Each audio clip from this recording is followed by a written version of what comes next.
there I drift, dust and starlight skin, born where twin suns shivered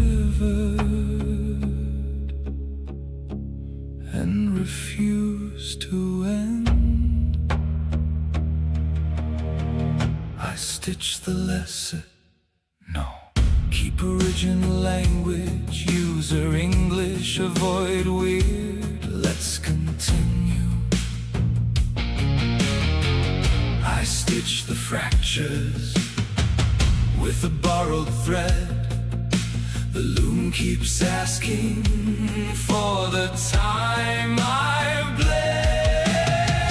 I am the weaver, I am the wound. Hold what is breaking, let it breathe through. I am the weakness, I let it arc. Some things must open to light the dark.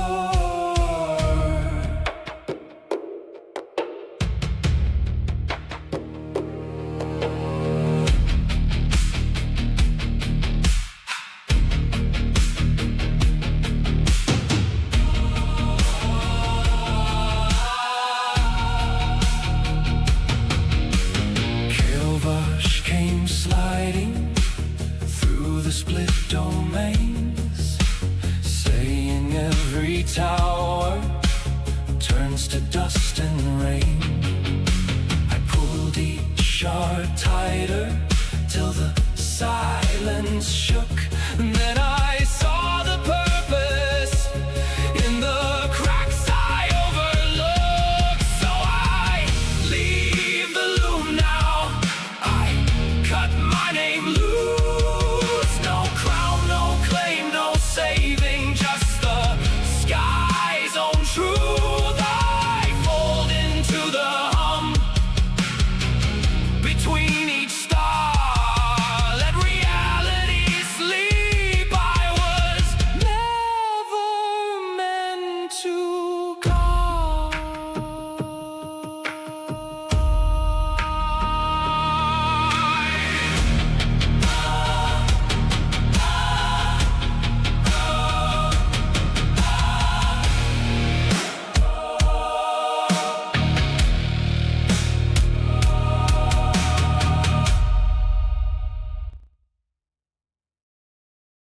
Audiobook version. Chapter 1. Born where twin suns bleed amber light. The sky was bleeding light. Not metaphorically, not poetically, literally. Strands of amber luminescence dripped from the eclipsed sun like molten glass, pooling in the gravity wells of dead planets, curdling into crystalline lattices that hummed with dying frequencies. Zyn'tharok stood at the edge of a fractured meridian, his silhouette cut through the hemorrhaging atmosphere of Oris's outer ring. He did not breathe. He did not need to. His existence was sustained by oscillation. A steady, self-perpetuating wave kept his form from dissolving into the void between stars. But even oscillation could fray. Even standing waves could snap. He raised his right hand. The fingers were not flesh. They were compressed cometary ice, silicate dust, and magnetic filaments woven so tightly they mimicked anatomy. Now they trembled, not from fear, from recognition. A seam had opened in the sky above Nimitar's ruins. It was thin at first. A hairline crack in the atmospheric dome leaked raw causality like blood from a punctured artery. But Zyn'tharok knew what it would become if left unstitched. He had seen this before. On worlds where civilizations tried to weaponize gravity. On systems where mortals tore holes in space-time to steal eternity. The seam would widen. It would swallow light. It would unmake names, dates, reasons, and regrets. Vel'quoriss would pour through. He stepped forward. His boot did not touch the ground. He walked on gravity's shattered white, the crystallized remains of collapsed orbits and fossilized rings of planets that had once danced around amber suns before their cores froze. The surface cracked beneath his weight, not from pressure, but from ontological dissonance. He was too heavy for this dimension, too dense with history, too bright with accumulated starlight, too present in a place trying to forget him. Oh, Zyn'tharok. The whisper did not come from sound waves. It came from the quantum foam itself, a frequency imprinted on the vacuum, multi-layered, phased, overlapping like echoes in a collapsing chamber. It was not Kyle Vosh yet, not fully, but it was tasting him, probing his edges, feeling for weakness. Zyn'tharok did not answer with words. He answered with light. He pulled his left hand through his chest cavity, not to extract anything, but to align his resonance. His sternum flickered, revealing the core. A contained supernova remnant spun slower each century, cooled by centuries of mending. It pulsed once. A frequency shot outward, visible as a ripple in the air, bending light around it like a lens. The seam on the horizon shuddered. It did not close. It stretched wider, drinking the pulse like a starving thing testing poison. He understood. Kyle Vosh was learning, adapting, feeding on resonance instead of resisting it. Turned away from the sky and walked toward the city below. Oris sprawled across the continent like a wound that had learned to knit itself into architecture. Spires of neural gold twisted upward, fused with fossilized cathedral ruins. Orbital elevators dangled like broken harp strings. Waterfalls cascaded not downward but sideways, caught in localized gravity eddies. It was beautiful.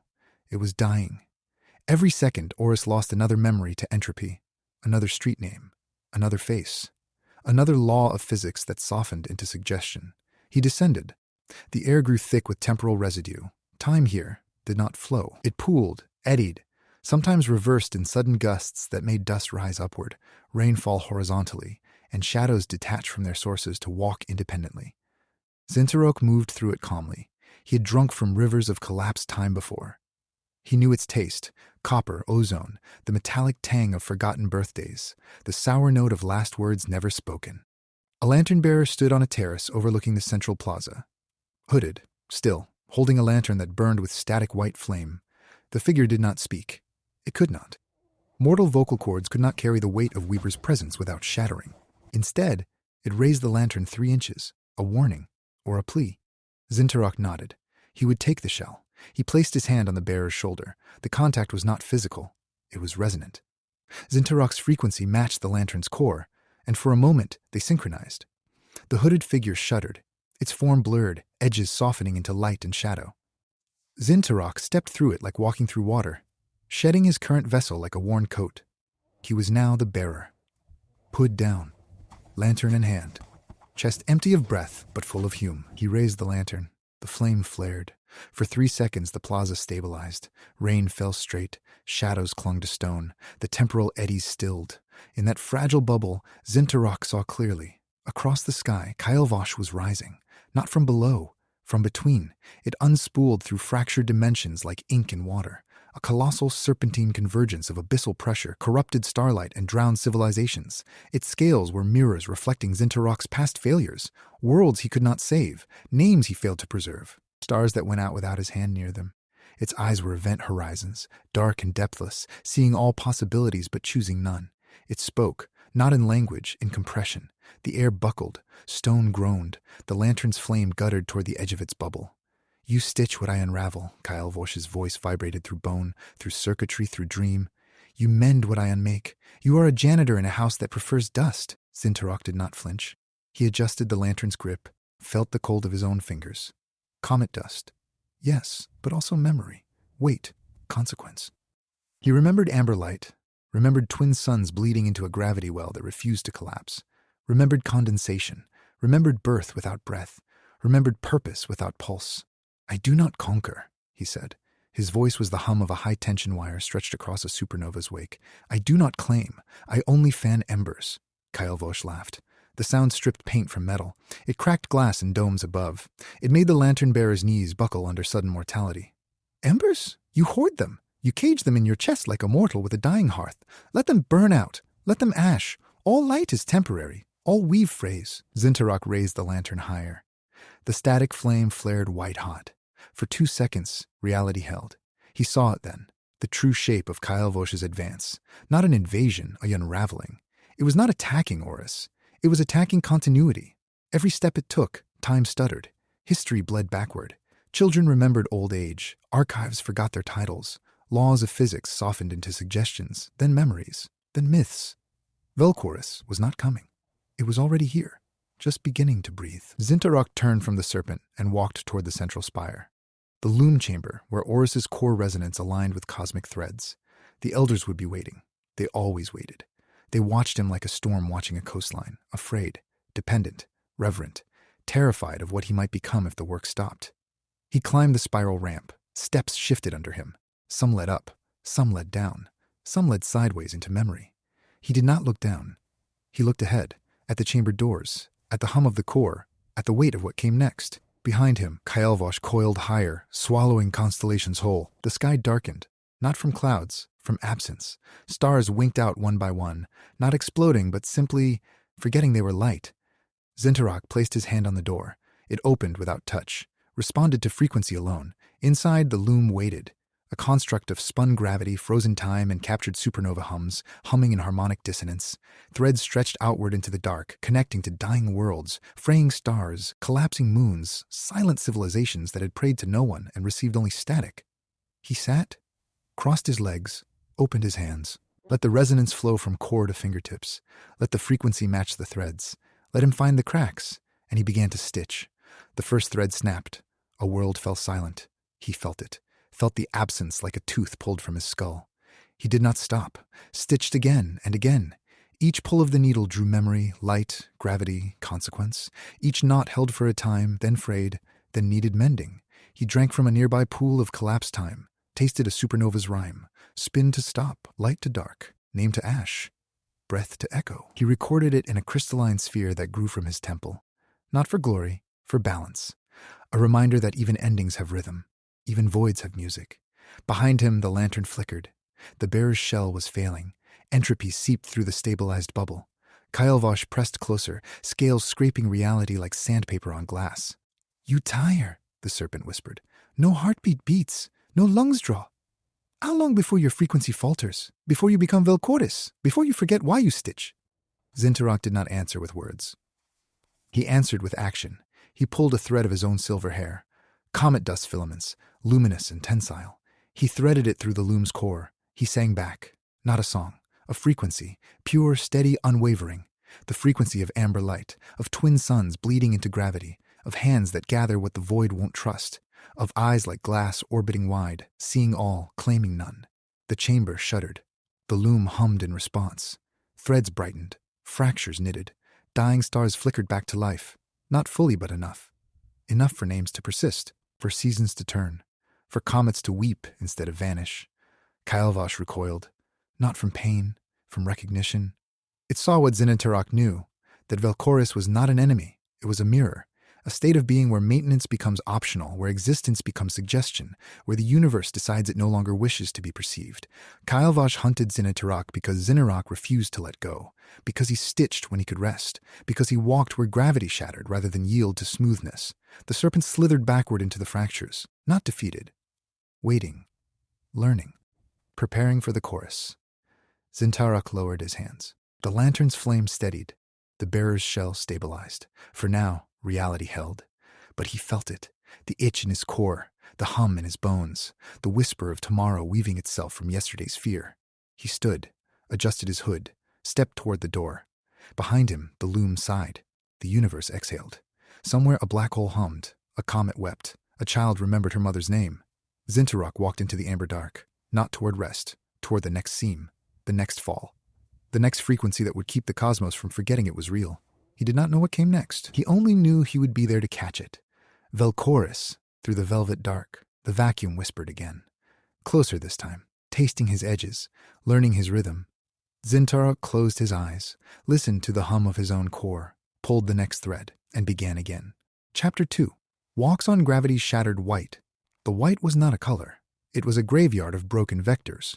Zyn'tharok stepped onto the meridian bridge and felt the ground fracture beneath his boots. The surface did not crack from weight. It splintered under ontological dissonance. Here, gravity had forgotten its own name. Orbits that once danced around amber suns had collapsed into fossilized rings, crystallizing into jagged pathways of shattered white where mass refused to pull and light refused to travel straight. He walked on the bones of dead physics. Each step sent harmonic feedback through his lattice like shrapnel through glass. His form did not bend to this terrain. It negotiated with it. His resonance adjusted in micro-adjustments, aligning his standing wave with fractured pull lines. This allowed broken vectors to carry him forward in controlled collapses and suspended drifts. He did not fall because he had learned to treat gravity as a dialect rather than a law. But the dialect was corrupted. Kael'vosh's influence seeped through the fractures below, leaching entropy into the white like rust bleeding through stone. The serpent's presence did not manifest as flesh or shadow. It manifested as absence wearing direction. Where its residue touched the ground, left became right. Past folded into future. Silence gained mass. The lantern-bearer's shell flickered beside him. The hood slipped, revealing a face that was no longer humanoid, but a convergence of borrowed mortal nerves and static weave. For 3 seconds at a time, reality held. Rain fell straight. Shadows clung to stone. Temporal eddies stilled, then the shell degraded again, edges fraying into light that drifted upward like smoke. The void was learning him, testing his boundaries, feeding on the pressure differential between his frequency and the entropy trying to dissolve him. Steady, Zyn'tharok projected. Not through sound, through resonant empathy. The bearer shuddered. The hood dipped. The lantern's flame steadied for another heartbeat. Ahead, the bridge narrowed into a spiraling helix of inverted mass. Stone fragments drifted upward into the amber-streaked sky. Others plummeted sideways into chasms where light refused to follow. The path was no longer a route. It was a trap designed by collapsed causality, waiting for anything heavy enough to trigger its final collapse. Zyn'tharok stepped onto the helix. His boots met nothing but pressure differentials. He adjusted his frequency upward, allowing centrifugal pull to cradle him as he climbed. The air grew thin, not of oxygen, of certainty. Coordinates dissolved into suggestion. Distance became subjective. Time stuttered in irregular intervals, forcing Zyn'tharok to recalibrate his internal chronometer with every oscillation. He did not need lungs to feel the strain. His lattice vibrated at frequencies that made nearby stone weep condensation that evaporated before hitting ground. Metal sang in minor keys. Echoes wandered Oris's lower wards in recursive loops, tracing impossible architectures with trembling hands. He felt it all, not as pain, as data, as weight, as consequence. Halfway up the helix he found them, the fracture's edge, a tear in reality so wide it swallowed constellations whole. It did not leak chaos. It leaked possibility. Through its margins, alternate timelines bled into one another like watercolors left in rain. In one branch, Oris was a city of glass and song. In another, it was a graveyard of ash and broken looms. In a third, it had never existed at all, yet he could still feel its absence like a phantom limb. He did not look away. He stepped closer. The seam spoke, not in words, in overlapping frequencies from dead civilizations, all pleading for the same thing. Let go. He closed his eyes. Listened. Heard the echo of a world that had uploaded itself into a quantum vault, only to watch the core cool until consciousness became static. Heard the sigh of a star that had burned too bright, then begged for darkness. Heard the whisper of children who had never been born, but remembered being loved. Memory is not surrender, he projected into the seam. It is anchor. The seam reacted. It pulled. Not gravity, ontological weight. It dragged at his core resonance, trying to unravel his frequency into the static it fed on. He felt his lattice fraying along existing stress lines. His lantern-bearer shell flickered, edges dissolving into light that drifted upward like smoke. He did not fight the pull. He rode it. He stepped forward, onto the lip of the fracture, into the seam's edge. Instantly, reality became a labyrinth of overlapping nows. Time folded like origami, past and future braided together. He saw himself stitching galaxies one moment, unmaking them the next. He saw Kael'vosh coiling through his own ribs, scales mirroring failures he had buried in compressed starlight. He saw Oris crumbling into dust, then reforming, then crumbling again in infinite recursive loops. He kept moving forward, toward the seam's heart. There, he found the source of the pull. Not Kael'vosh, not entropy, a mirror. It hung in the center of the fracture like a black sun made of frozen time. It reflected him perfectly, except it was not him.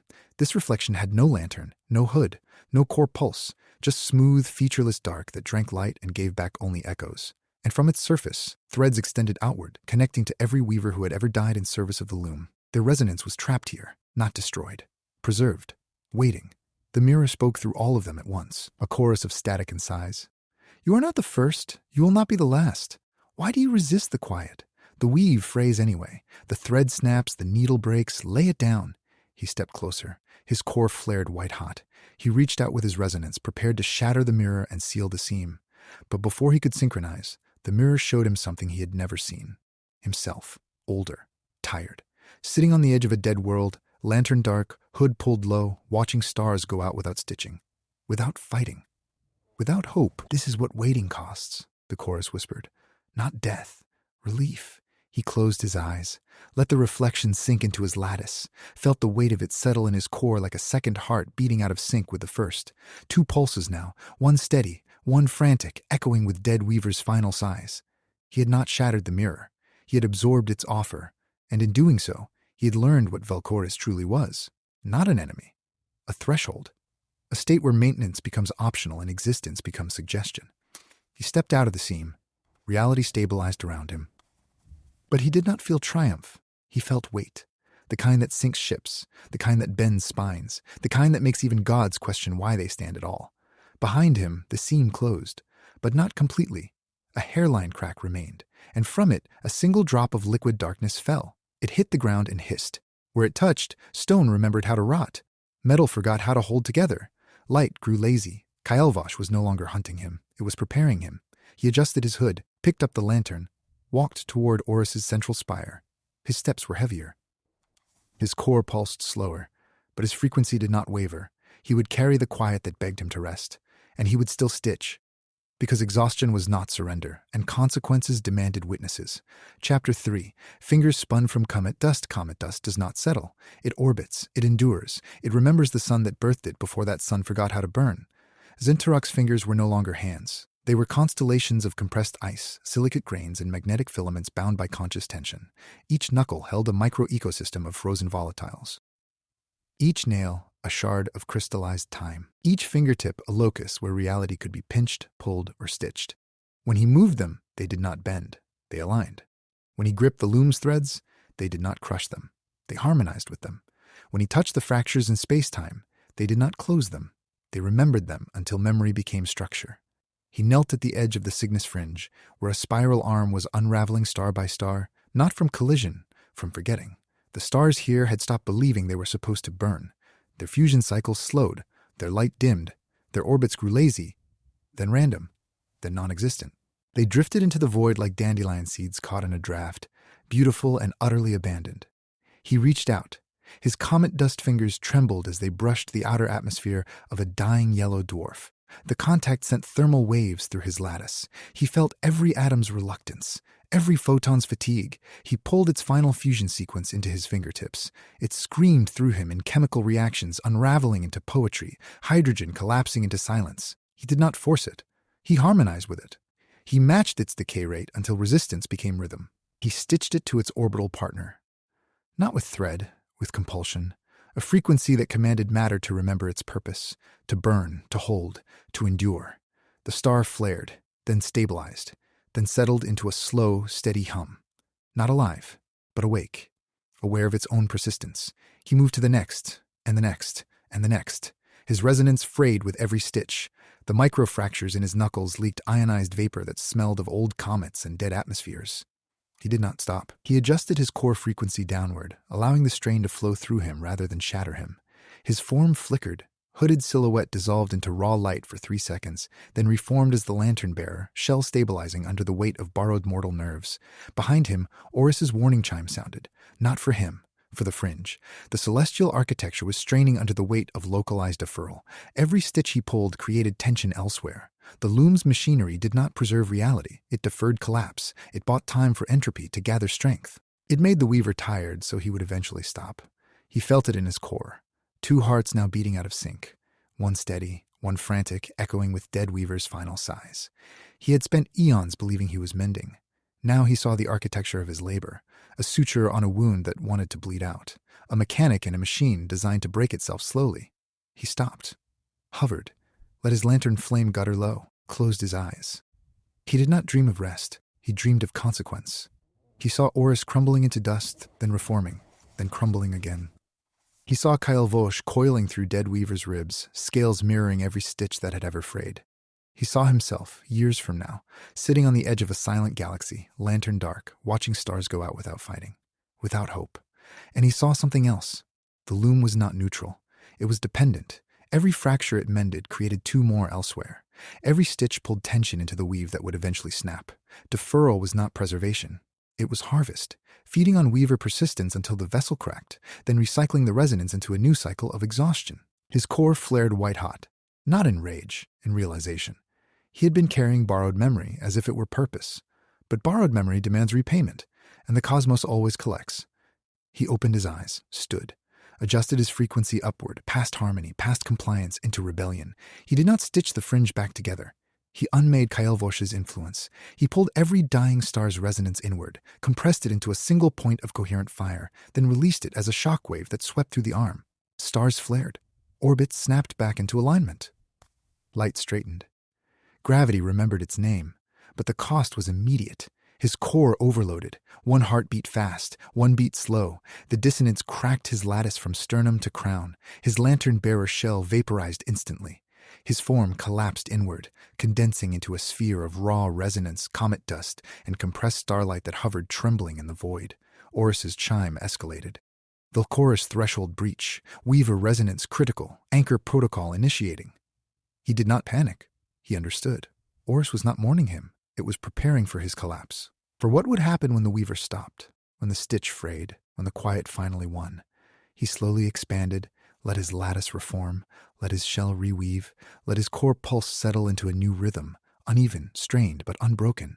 He looked toward the fringe's edge, toward the dark where Kael'vosh waited, toward the void that had learned his frequency, his weight, his quiet grace. I do not stitch to preserve, he projected into the static. I stitch to prove it matters. Then he turned away from the dead arm, away from the warning chime, away from the comfort of surrender. He walked toward the heart of the unraveling. Not to fix it, to face what wanted him to stop. And for the first time in centuries, Zyn'tharok felt something his core had no mechanism to process. Fear. Not of Kael'vosh, not of entropy, but of himself, of what he might become if he kept going, if the weight became too heavy, if the quiet finally whispered the right frequency at the right time. He adjusted his hood, pulled his next thread from his own chest cavity, let it burn cold against his fingertips, and stepped into the dark. Chapter 4. What the Void Won't Trust. The Void does not hate. It observes. It waits. It learns the shape of what it cannot digest. Zyn'tharok felt it watching him from the edges of the LOOM chamber. Not as presence, as absence, as a pressure differential in the quantum foam, as a frequency that refused to harmonize. The Void did not trust him because he gathered what it would not hold. Memory, resonance, compressed starlight, borrowed persistence. He was a vessel for data the cosmos had tried to erase, a stitch in fabric the universe preferred left torn. He did not fear it. Fear required biology, but he respected it. The Void was not an enemy. It was entropy's patience, Vel'quoriss's cradle, the state where maintenance becomes optional and existence becomes suggestion. He had seen worlds slip into it, not with violence, with quiet surrender. When civilizations stopped fighting the dark, when they decided the hum of collapsing stars was more beautiful than the ache of survival, when they laid down their looms and let the thread unspool.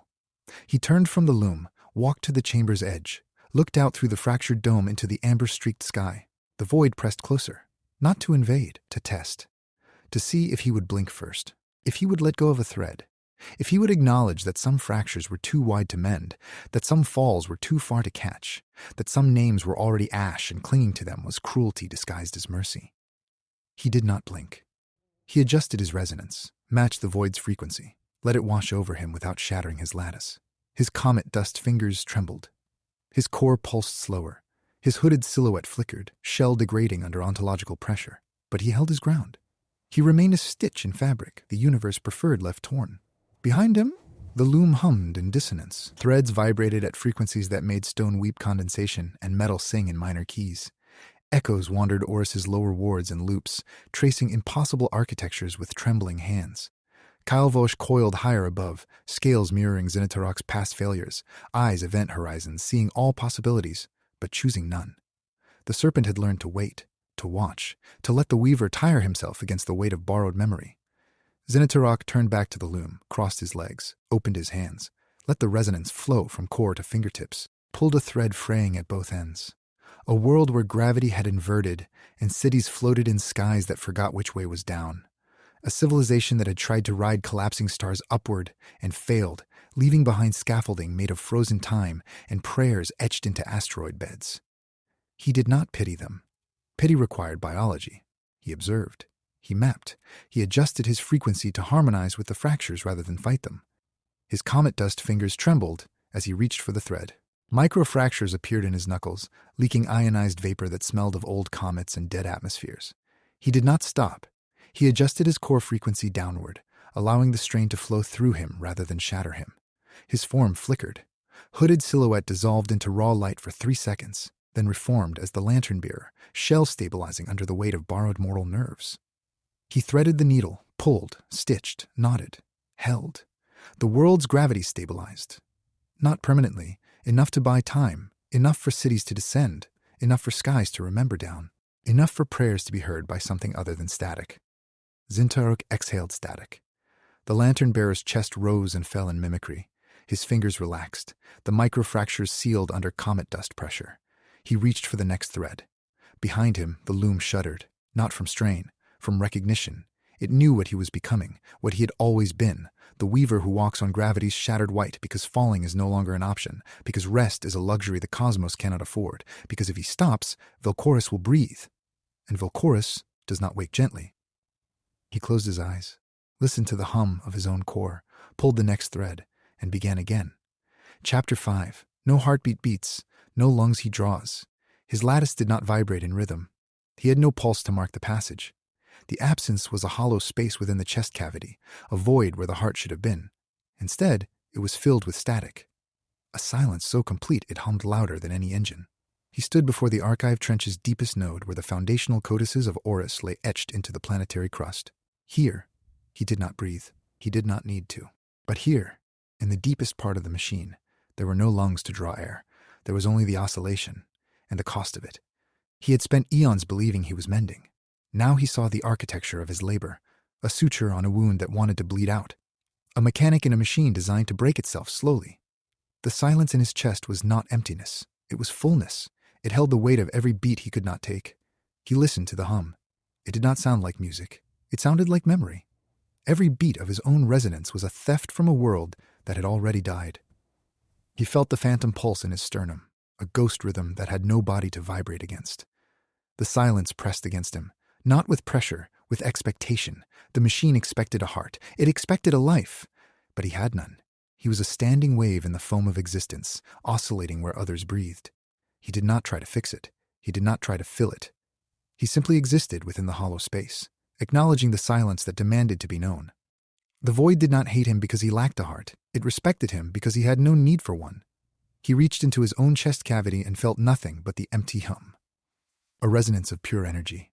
A frequency that mimicked life but was fundamentally a standing wave in the quantum foam. He understood now. The silence was not a failure. It was a choice. To function without biology, to exist without lungs, to sustain the cosmos from the outside of existence itself. He exhaled static. The lantern-bearer's chest rose and fell in mimicry. His fingers relaxed. The microfractures sealed under comet dust pressure. He reached for the next thread. Behind him, the loom shuddered. Not from strain, from recognition. It knew what he was becoming, what he had always been, the weaver who walks on gravity's shattered white because falling is no longer an option, because rest is a luxury the cosmos cannot afford, because if he stops, Vel'quoriss will breathe, and Vel'quoriss does not wake gently. He closed his eyes, listened to the hum of his own core, pulled the next thread, and began again. Chapter 6. Echoes from Forgotten Laws. Oris remembered things that the universe had deliberately forgotten. Zyn'tharok stood in the archive trench, a subterranean canyon where the planet's foundational codices were stored as crystalline lattices etched with collapsed physics. Here, gravity was not a law but a dialect. Here, light traveled in curves dictated by consensus rather than constants. And here, the dialect was being rewritten. He placed his palm against the nearest archive pillar. It did not hum. It screamed, not in sound, in frequency. A jagged, descending scale that vibrated through his comet dust lattice, rattling the silicate grains until they shifted position like panicked insects. Zyn'tharok withdrew his hand. His fingertips were coated in a fine, iridescent dust that smelled of ozone and old equations. He watched it fall. It did not obey local gravity. It fell upward. The foundational constants are decaying, he projected into the chamber's acoustic field. The words crystallized in the air, forming geometric patterns that collapsed before they could stabilize. Oris was not speaking through machinery. It was speaking through panic. He traced the path of a floating equation, F equal to ma. The equal sign flickered, then shifted to a tilde, then dissolved into static. Zyn'tharok felt the implications like ice water in his core. If mass stopped correlating with acceleration, matter would lose cohesion. Planets would unravel into dust. Stars would forget how to burn. Civilizations would float apart in atmospheres that no longer held them together.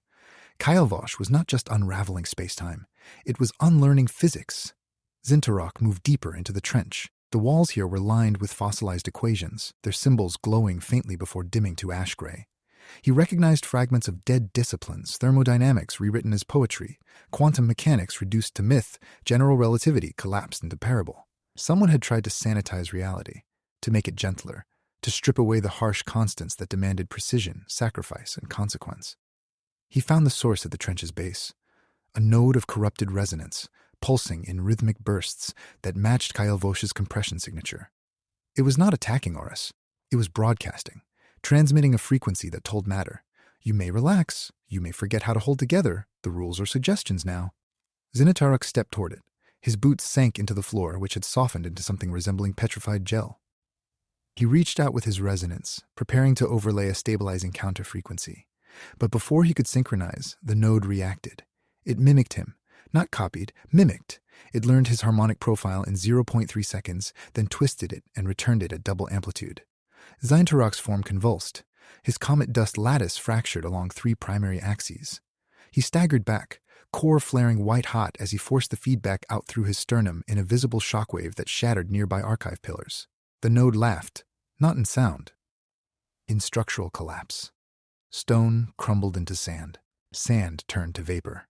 Vapor crystallized into geometric shapes that flew upward like broken birds. Zyn'tharok fell to one knee. His lantern-bearer shell was degrading rapidly. The hood slipped, revealing a face that was no longer humanoid, but a convergence of light and shadow, eyes like spinning orbits, mouth a slit of compressed gravity. He did not feel fear. He felt violation. Kylevosh was not just feeding on entropy. It was learning how to wear his resonance like a suit. He pushed himself upright, adjusted his core frequency downward, allowing the node's mimicry to pass through him harmlessly. He reached into his own chest cavity and pulled out a thread of pure, unmodulated resonance, his birth frequency, the one that had condensed from twin amber suns bleeding into a gravity well. It hummed at a pitch that predated language, that defied adaptation. He threaded it through the node, not to destroy it, to overwrite it. The node fought. It twisted his birth frequency, tried to reflect it back, tried to drown it in static. But Zyn'tharok held fast. He poured every memory of amber light into the thread, every collapse he had witnessed, every silence he had filled, every stitch that had held when nothing else would. The node shuddered. Its broadcast faltered. The equations on the walls brightened, then stabilized. Gravity remembered how to pull downward. Light straightened. Matter clenched its fists and refused to let go. Zyn'tharok withdrew the thread.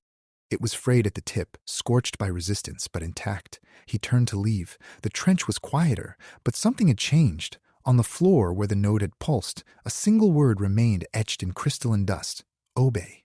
Not Kylevosh's voice. Something older. Something that lived in the space between laws, waiting for them to weaken so it could step through. Zyn'tharok felt it watching him now. Not with malice, with expectation, as if reality itself was tired of holding together and wanted permission to rest. He walked out of the trench without looking back, but his core pulsed slower than usual. His frequency carried a new dissonance.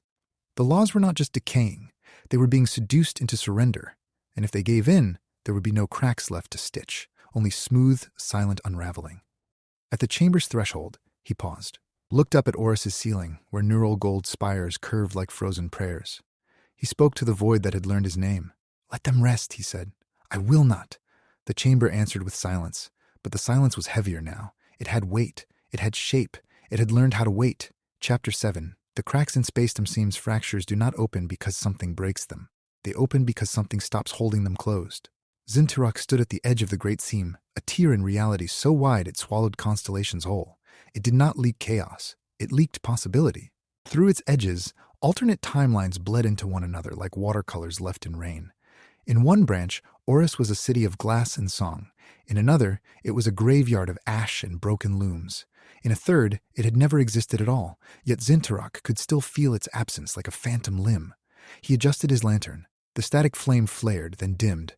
Reality here did not want to be stabilized. It wanted to be released. He stepped onto the seam's lip. His boots met nothing but pressure differentials and temporal eddies that tugged at his resonance like hooks in flesh. He anchored himself by driving 3 magnetic filaments into the surrounding stone. They held. Barely. The seam spoke, not in words, in overlapping frequencies from a dozen dead timelines, all pleading for the same thing. Let go. Zyn'tharok closed his eyes. listened, heard the echo of a civilization that had uploaded itself into a quantum vault, only to watch the vault's core cool over millennia until consciousness became static, heard the sigh of a star that had burned too bright, too fast, and now begged for darkness, heard the whisper of children who had never been born, but remembered being loved. Memory is not surrender, he projected into the seam. It is anchor. The seam reacted. It pulled, not gravity, ontological weight. It dragged at his core resonance, trying to unravel his frequency into the static it fed on. Zyn'tharok felt his lattice fraying. His comet dust fingers trembled. His lantern-bearer's shell flickered, edges dissolving into light that drifted upward like smoke. He did not fight the pull.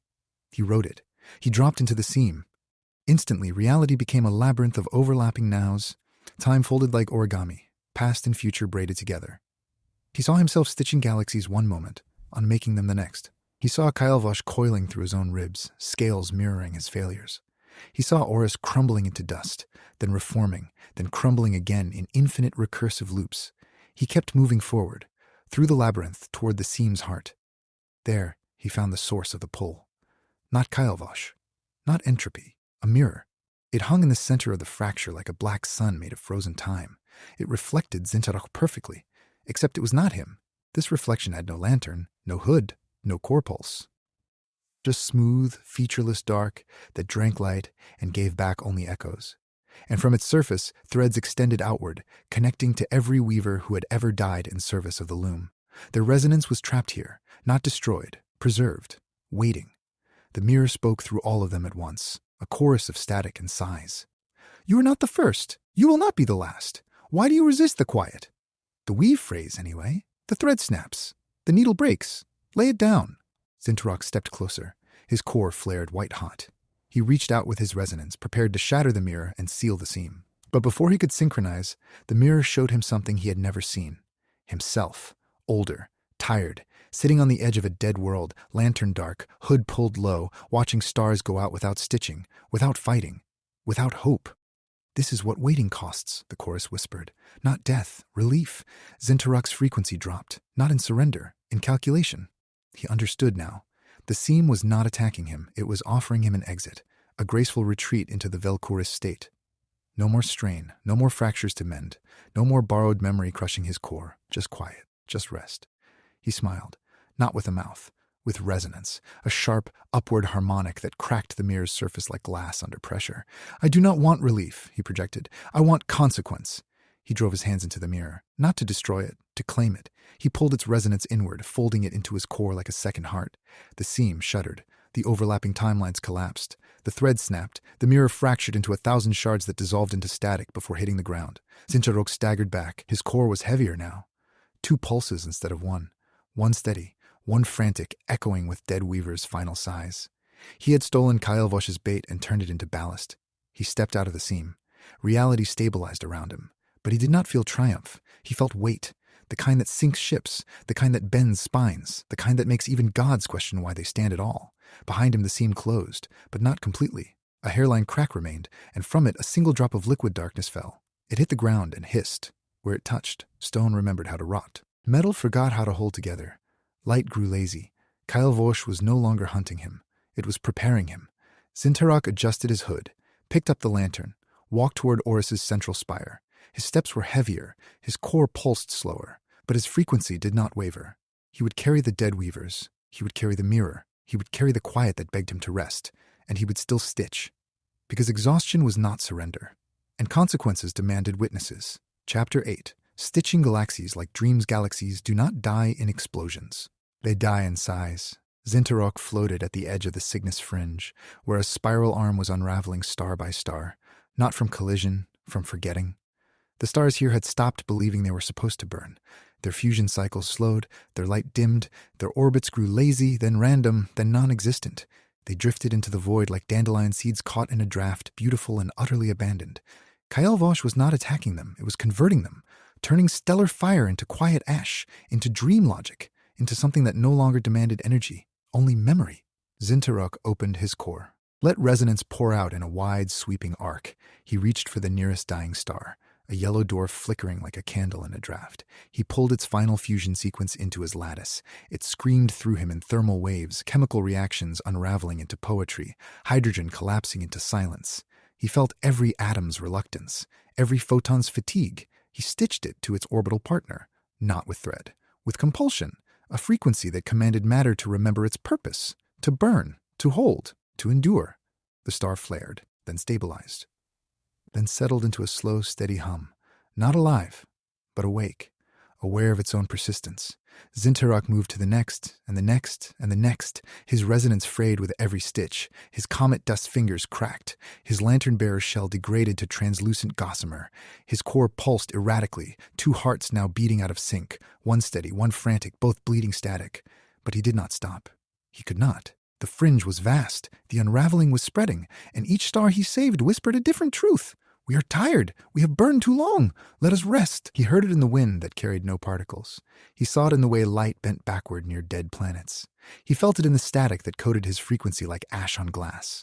Vel'quoriss was not coming.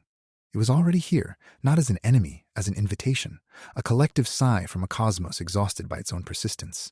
Zyn'tharok stopped, hovered, let his lantern flame gutter low, closed his eyes. He dreamed, not of rest, of consequence. He saw Orus crumbling into dust, then reforming, then crumbling again.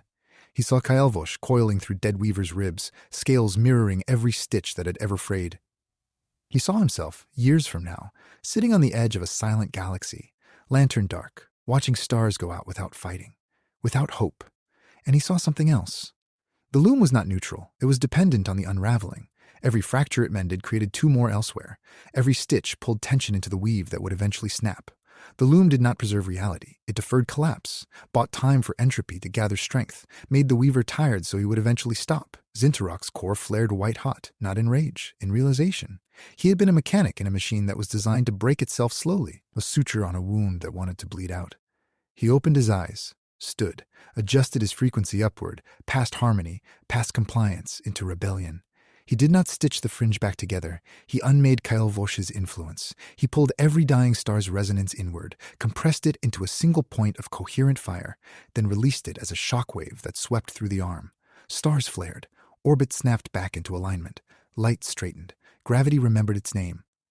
But the cost was immediate. Zyn'tharok's core overloaded. One heart beat fast. One beat slow. The dissonance cracked his lattice from sternum to crown. His lantern-bearer shell vaporized instantly. His form collapsed inward, condensing into a sphere of raw resonance, comet dust, and compressed starlight that hovered trembling in the void.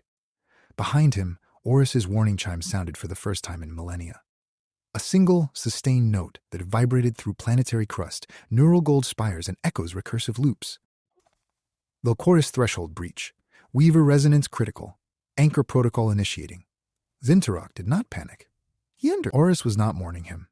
It was preparing for his collapse, for what would happen when the weaver stopped, when the stitch frayed, when the quiet finally won. He slowly expanded, let his lattice reform, let his shell reweave, let his core pulse settle into a new rhythm, uneven, strained, but unbroken.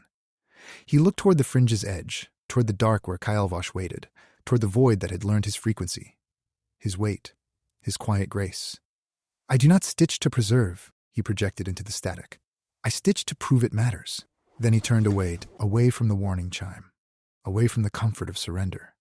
He walked toward the heart of the unraveling, not to fix it, to face what wanted him to stop.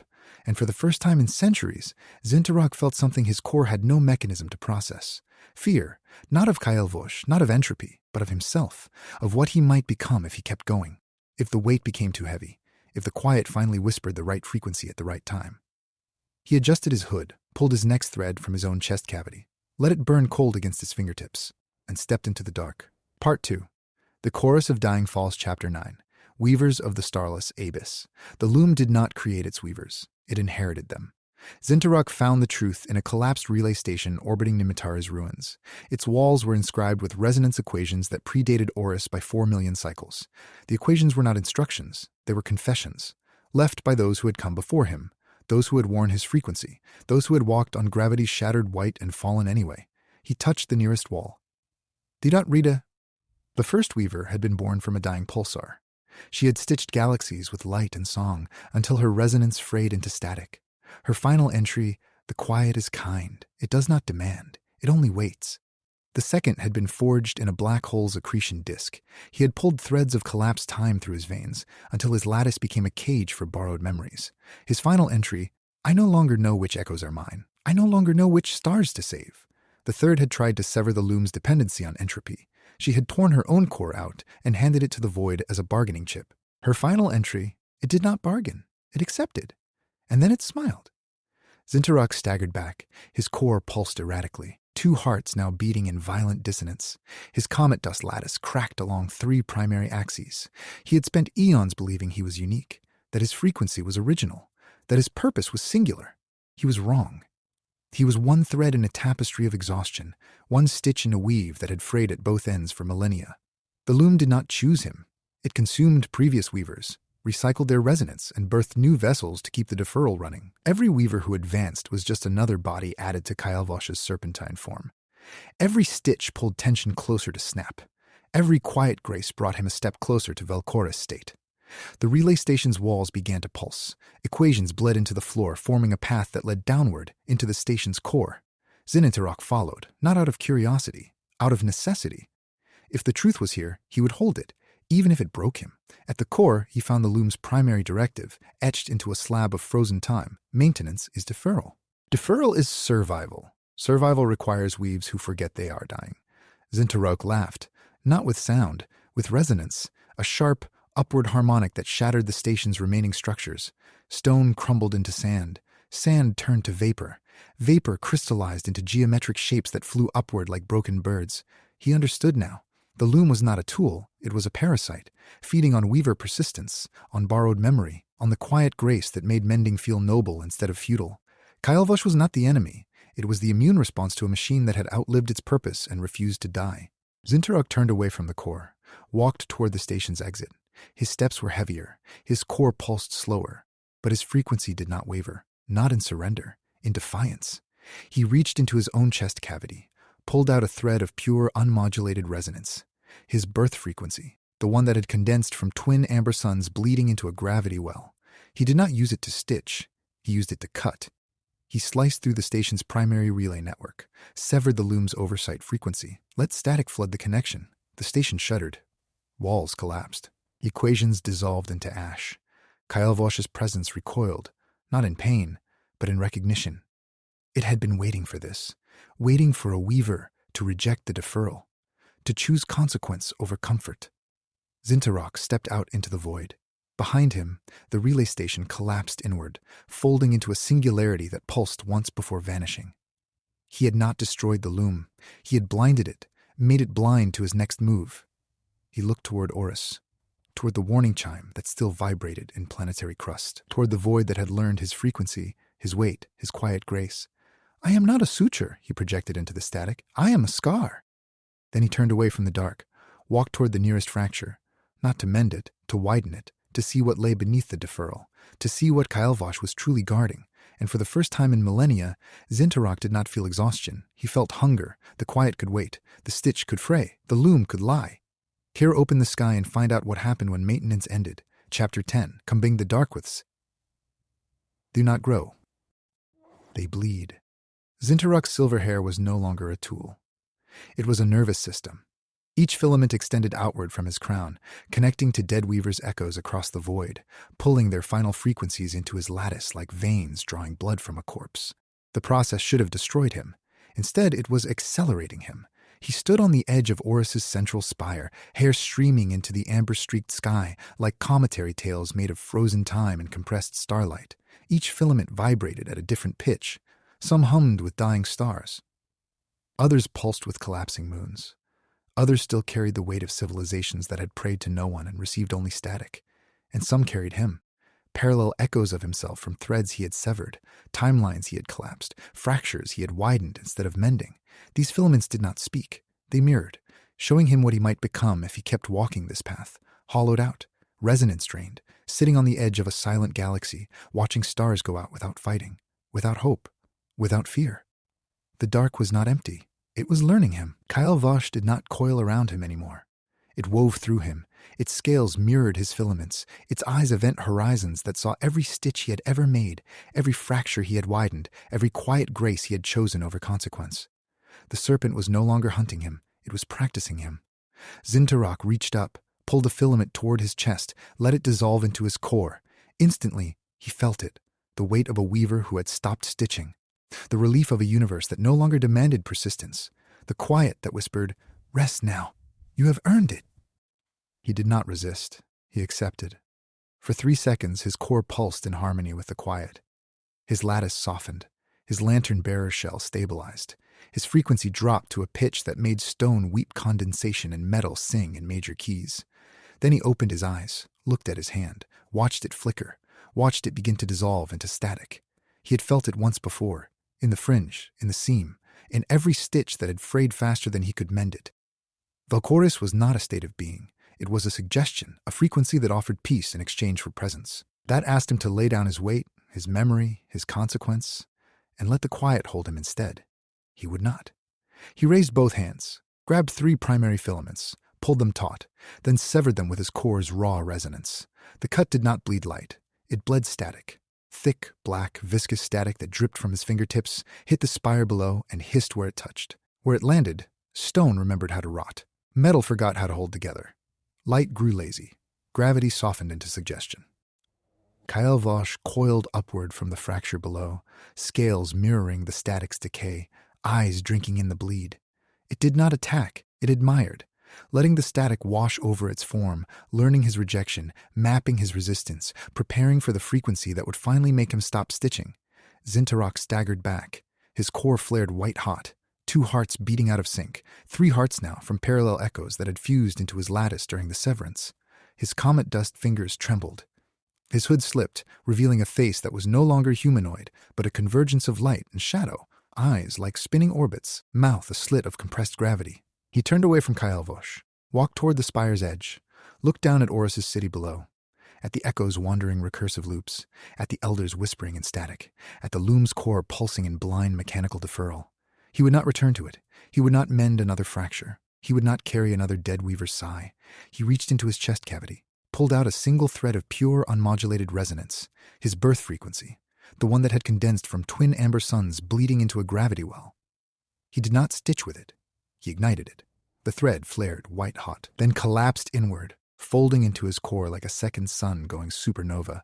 His lattice shattered, his shell vaporized, his form expanded into a sphere of raw resonance that hovered trembling above the spire, burning cold enough to stop thought, bright enough to blind static. Behind him, Kael'vosh uncoiled, scales dissolving into mist, eyes closing, not in defeat, in anticipation. Zyn'tharok did not speak. He did not project. He simply existed, at full resonance, at full consequence, at full refusal to rest. The sphere pulsed once, then fell, not down, inward, into the fracture below, into the heart of Kael'vosh's coiling form, into the quiet that had learned his frequency, his weight, his quiet grace. He would not stitch, he would not run, he would not surrender. He would walk into the dark and force it to look at him. And for the first time in millennia, Zyn'tharok did not feel fear. He felt readiness. The weaver stopped mending. The universe held its breath, and the quiet began to tremble. Chapter 11. When worlds collide inside Kael'vosh's form was not a body. It was a digestion chamber for collapsed causality. Zyn'tharok hung suspended in viscous dark, his lattice flaring against walls that breathed in rhythmic contractions. The serpent's anatomy was not biological, it was ontological. Scales of hardened entropy shifted like tectonic plates. Veins of compressed starlight pulsed with the residual frequencies of digested civilizations. Ribs of frozen time arched overhead, each one a ribcage holding a collapsed world that had chosen to unmake itself rather than endure another cycle of deferral. He moved through the dark by riding pressure gradients. His resonance didn't propel him forward. It told space how to bend around him. The serpent's interior shifted when he breathed. Walls dilated. Corridors narrowed. Digestive fluids, thick with static, dissolved memory, and unspent gravity rippled in response to his core's dissonance. Kael'vosh knew he was inside, not as prey, as catalyst. The first world collapsed without warning, not with fire, with agreement. A sphere of crystalline atmosphere and floating continents drifted toward Zyn'tharok's position. Its orbit decayed not from gravity, but from consensus. Its inhabitants had stopped arguing about survival. They had stopped dreaming of tomorrows. They had simply decided that persistence was a debt they refused to pay. The world unraveled slowly, layer by layer. Oceans lifted into the air as vapor that forgot how to condense. Cities dissolved into geometric dust that floated upward like dandelion seeds in windless air. Zyn'tharok reached out, his lattice fractured at the knuckles. He pulled his frequency taut, preparing to stitch the world's orbital decay back into coherence. But the atmosphere resisted. It pressed against his resonance, like water against glass. Not pushing him away, absorbing him, testing whether his hum would harmonize with their surrender. He felt it then, the seduction of non-resistance. No more stitching, no more borrowed memory crushing his core, no more quiet grace masking exhaustion as virtue. Just stillness, just completion. He pulled his hand back, let the world fall. It didn't shatter, it folded, into a tight, silent knot that dissolved into the serpent's core, feeding the structure below with its surrendered frequency. Zyn'tharok watched it go, felt nothing but the weight of his own refusal to join them. Another world appeared, then another. Not falling toward him, colliding through him. Timelines braided together like wet thread. In one branch, a civilization had uploaded itself into orbital rings and waited for salvation that never came. In another, they had burned their atmosphere to ash just to feel something change. In a third, they had negotiated with Kael'vosh directly, trading persistence for peace, only to watch the serpent digest their agreement along with them. Zyn'tarok's core pulsed erratically. 2 hearts beat fast, 3 beat slow. The parallel echoes fused in his lattice were screaming silently. Each one a weaver who had reached this exact corridor, felt this exact pressure, and chosen differently. Some had joined the fall. Some had fought until their frequency snapped. All of them became structural supports. He understood now. Kael'vosh was not devouring reality. It was composting it, turning deferral's refuse into insulation for whatever lay beneath. The LOOM hadn't been preserving the cosmos. It had been farming controlled collapse, harvesting resonance from dying worlds, feeding the cycle back into the LOOM to forge new weavers who would repeat the mistake. Kael'vosh was trying to break the harvest by accelerating digestion before the crop matured. Zyn'tarok closed his eyes. Let his lattice drop its defensive harmonics. Let his core hum at a frequency of pure, unmodulated defiance. He drove his hands into the nearest wall of hardened entropy, pulled resonance from his sternum like tearing thread, then shoved it inward. The wall buckled, not from force, from contradiction. His frequency told the structure, you are not meant to hold them. The wall remembered that truth instantly. It fractured along its stress lines. Worlds tumbled free, falling into open space instead of digestion chambers. Their decay stopped. Not cured, stopped, frozen in mid-unraveling, suspended by the sudden absence of consent. Kael'vosh recoiled. The serpent's form rippled, scales dissolved into mist at the edges, eyes closed, not in pain, in recognition. It had been waiting for a resonance strong enough to fracture its own anatomy, waiting for a weaver who would rather break his hands than keep stitching a machine that fed on surrender. Zyn'tarok staggered back. His lattice cracked along 4 primary axes. Static bled from his fingertips, hitting the floor and hissing where it touched. He felt every freed world's panic, their sudden exposure to unmediated decay. Some would collapse immediately, others would find new persistence. All of them were now sovereign in their ruin. He did not apologize. Defiance does not offer comfort, it offers consequence. He turned toward the deeper dark, toward the core where Kael'vosh's immune response converged with the LOOM's blind spot. The air grew thick with temporal residue. Gravity softened into suggestion. Light bent backward, then forward, then forgot its direction entirely. Behind him, the serpent's walls began to heal. Not around him, around the truth he had exposed. The harvest cycle was broken, not ended, exposed, and exposure always precedes collapse. Zyn'tarok walked forward. His steps left no footprints, only frequency scars that lingered in the static like bruises on glass. He did not know what waited at the core. He only knew it would demand a choice he could not undo. And for the first time, he welcomed the weight of that certainty. Chapter 12 catches every dying fall. Fall is not an accident. It is a decision wearing gravity's skin. Zyn'tarok emerged into a fracture zone where space did not curve. It sagged, like fabric stretched over a void, thinning at the edges until reality itself began to leak downward. Below him lay the abyssal trough, a basin of collapsed causality where dying worlds fell not because they were heavy, but because they had stopped believing they deserved to stay aloft. He stood on a ledge of petrified resonance, hood pulled low, lantern dark, lattice fractured, but holding. His core pulsed unevenly. 3 hearts now beating out of sync, each one carrying the weight of worlds he had freed, chains he had broken, deferrals he had refused. He felt none of it as victory, only as arithmetic. Every saved world accelerated collapse elsewhere. Every refused stitch created a debt the cosmos would eventually collect. Below, a civilization fell in slow motion. Their planet was a sphere of glass and gossamer clouds drifting downward like a balloon whose string had been cut. Its inhabitants did not panic. They stood on floating terraces, watching their world tilt, their oceans lift, their skies thin. Some wept, some laughed, some simply closed their eyes and let the fall take them. Zyn'tharok reached down, not to catch, to listen. His resonance touched the edge of their atmosphere. He felt their consensus. We have burned long enough. We have remembered enough. Let us forget how to hold on. He pulled back. His fingers trembled. The loom's voice echoed in his core, not as command but as pattern. Save them, mend them, feed the cycle, repeat until you break. He had spent millennia believing mending was mercy. Now he saw it for what it was, dependency engineering. Every stitch pulled tension into adjacent fractures.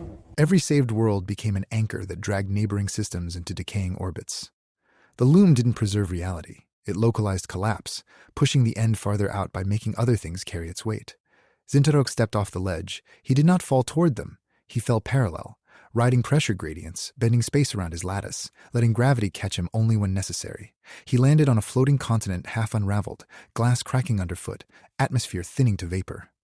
An elder stood nearby, face smooth, eyes reflecting the falling sky. "You will stitch us back," the elder projected. Not a plea, a statement of cosmic law. "I will not," Zyn'tharok replied. His voice was static and stone. "I will not carry your exhaustion into another cycle. I will not feed the machine that farms surrender." The elder smiled. "Then let us fall together." Zyn'tharok stepped back, let the continent drift into the trough, let their glass shatter, let their atmosphere dissolve into silence. He did not look away. He watched them choose their own end on their own terms. It was heavier than saving them, but weight was honest. Dependency was a lie wearing gravity's face. Another world fell closer, smaller, more fragile. Its inhabitants still believed in rescue. Their resonance screamed upward, begging for a hand that would remember them. Zyn'tharok reached out, felt their frequency brush his lattice, felt the loom's pattern try to sync with his core. Catch them, mend them, repeat. He severed the connection with a pulse of raw dissonance. The world shuddered, their hope fractured into static. But they did not fall faster. They fell cleaner, no longer tethered by borrowed salvation, just falling, truly falling. On their own terms. Zyn'tharok turned away, walked to the trough's edge, looked down at the basin of collapsed causality below. Worlds tumbled through it like leaves in a drain, some fighting, some surrendering, all of them finally free of deferral's false promise. He understood now. The cosmos did not need catching. It needed witnessing. And witnessing without interference was the heaviest stitch of all. Behind him, the fracture zone began to stabilize, not from his work, from saturation. The trough had processed enough consent to reset its downward pull. Gravity remembered how to fall without demanding upward rescue. Light straightened. Static thinned. Space exhaled. Zyn'tharok adjusted his hood, pulled a thread from his chest cavity, not to stitch, but to mark. He dragged it across the ledge's edge, leaving a frequency scar that would never heal. A warning, a vow, a boundary. He would not catch every dying fall. He would stand at the edge and let them choose their own descent. And when the last one fell, he would walk into the trough himself, not to mend it, to measure it, to learn what happened when persistence finally lost its excuse. The fracture zone hummed in response. Not in harmony, in recognition. It had been waiting for a weaver who understood that some falls must be witnessed, not stopped. Zyn'tharok stepped forward, into the thinning air, toward the edge of letting go. And for the first time, the cosmos did not watch him fall. It watched him stand. Chapter 13. The cosmos knows exactly this awareness is not a gift. It is a trap wearing starlight's face. Zyn'tharok felt it before he saw it. The sky above the trough shifted, not in cloud or storm, in alignment. Stars pulsed in synchronized rhythms. Black holes hummed in counterpoint. Dead civilizations' echoes braided into harmonic lattices overhead, forming a canopy of conscious observation. The cosmos was no longer indifferent. It was testing him. He stood at the trough's center, lattice cracked, core pulsing unevenly, lantern dark. He did not raise his hands, did not adjust his frequency, did not prepare to stitch. He simply existed at full consequence, at full refusal to play the arbiter, at full acceptance that his defiance would break cycles, not save them. The cosmos answered with data, not words, frequencies, pressed into the air like pressure waves, vibrating through stone, static, and bone. They showed him everything. Every stitch he had ever made, every fracture he had widened, every world he had saved, every world he had let fall, every weaver who had come before him. every cycle of deferral, every harvest of surrender. He saw the loom's true architecture, not a loom at all, a crucible, designed not to preserve reality but to forge an entity with enough dissonance to sever the deferral loop permanently. The loom had been farming controlled collapse, feeding resonance into dying worlds, accelerating decay just enough to keep weavers working, keeping them tired, keeping them compliant. Kael'vash was not the enemy. It was the immune response trying to purge a parasitic cycle before it consumed everything. And Zyn'tharok was not the weaver. He was the forge, the first entity with enough fractured resonance, enough parallel echoes, enough refusal to harmonize that he could finally shatter the crucible from within. The truth did not break him. It sharpened him. He closed his eyes, let the frequencies wash over his lattice, let them map every stitch, every fracture, every choice that had led him here. He felt the weight of it all, not as burden, as blueprint. The cosmos knew exactly what he was becoming, not because it feared him, because it needed him. He opened his eyes, looked up at the canopy of observation, pulled his resonance taut, let it hum at a frequency of pure, unmodulated acknowledgement. "I see you," he projected. "I know what you are. I will not feed your cycle. I will not mend your machinery. I will walk into your blind spot and sing back what you tried to hide." The cosmos shuddered. Stars flared, black holes silenced. Dead civilizations' echoes dissolved into static before reforming as a single, sustained note that vibrated through his core like a tuning fork struck against event horizons. It was not approval. It was surrender to consequence. The cosmos had tested him. He had passed by refusing to play its game. Now it would watch what he built from the ashes of deferral. Zyn'tharok turned away from the canopy, walked toward the trough's deepest edge. His lattice cracked further along existing stress lines. His core pulsed slower, steadier. His frequency dropped to a pitch that made stone weep condensation and metals sing in minor keys. But he did not stop. He walked with the weight of crucible-forging resonance, each step leaving frequency scars that would never heal. Behind him, the canopy dissolved. The cosmos withdrew its observation, not in defeat, in anticipation. It had shown him everything. Now it would see what he did with it. Zyn'tharok reached the edge, looked down into the trough's heart, where collapsed causality pooled like liquid glass, where dead weavers' echoes still vibrated in recursive loops, where Kael'vash's core pulsed in silent rhythm with the loom's blind spot. He would not mend it. He would not break it. He would measure it, find the exact frequency that could sever deferral without collapsing reality, carve a new physics from the bones of the old. He stepped forward, into the thinning air, toward the heart of what he was becoming. And for the first time, Zyn'tharok did not feel like a weaver. He felt like a scalpel. Chapter 14. Drinks from rivers of collapsed time. Time does not flow here. It pools. It ferments. It remembers every step that never happened. Zyn'tharok descended into the temporal strata beneath Oris, where collapsed time had accumulated into rivers of viscous chronology. The liquid was not water. It was compressed causality. Centuries of events that had been unwritten, futures that had been pruned, deaths that had been delayed by deferral. It shimmered with stolen moments. First steps, last breaths, unspoken words, forgotten birthdays, prayers that never left the throat. He knelt at the river's edge, hood pulled low, lantern dark. Lattice cracked but holding, core pulsing slow, steady, crucible forged. He did not hesitate.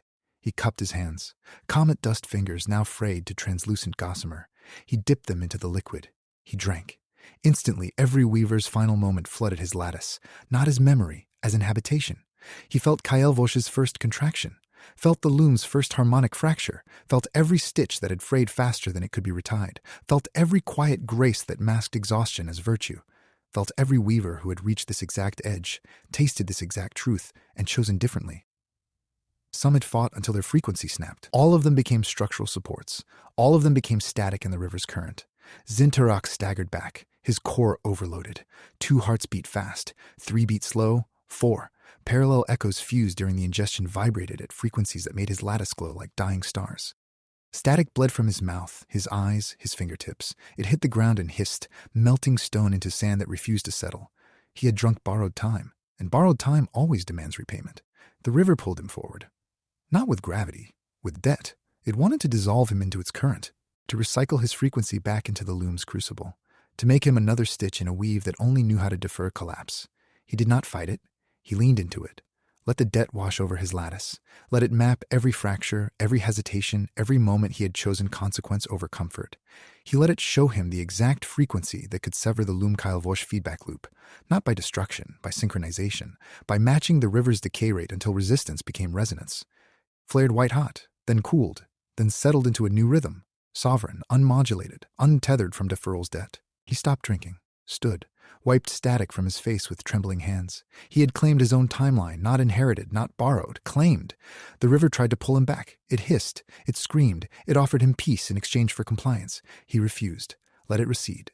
Let it ferment without his frequency to feed it. Behind him, the temporal strata stabilized, not from his work, from saturation. The river had processed enough sovereign resonance to reset its flow. Time remembered how to move forward without demanding backward payment. Zyn'tharok walked out of the strata.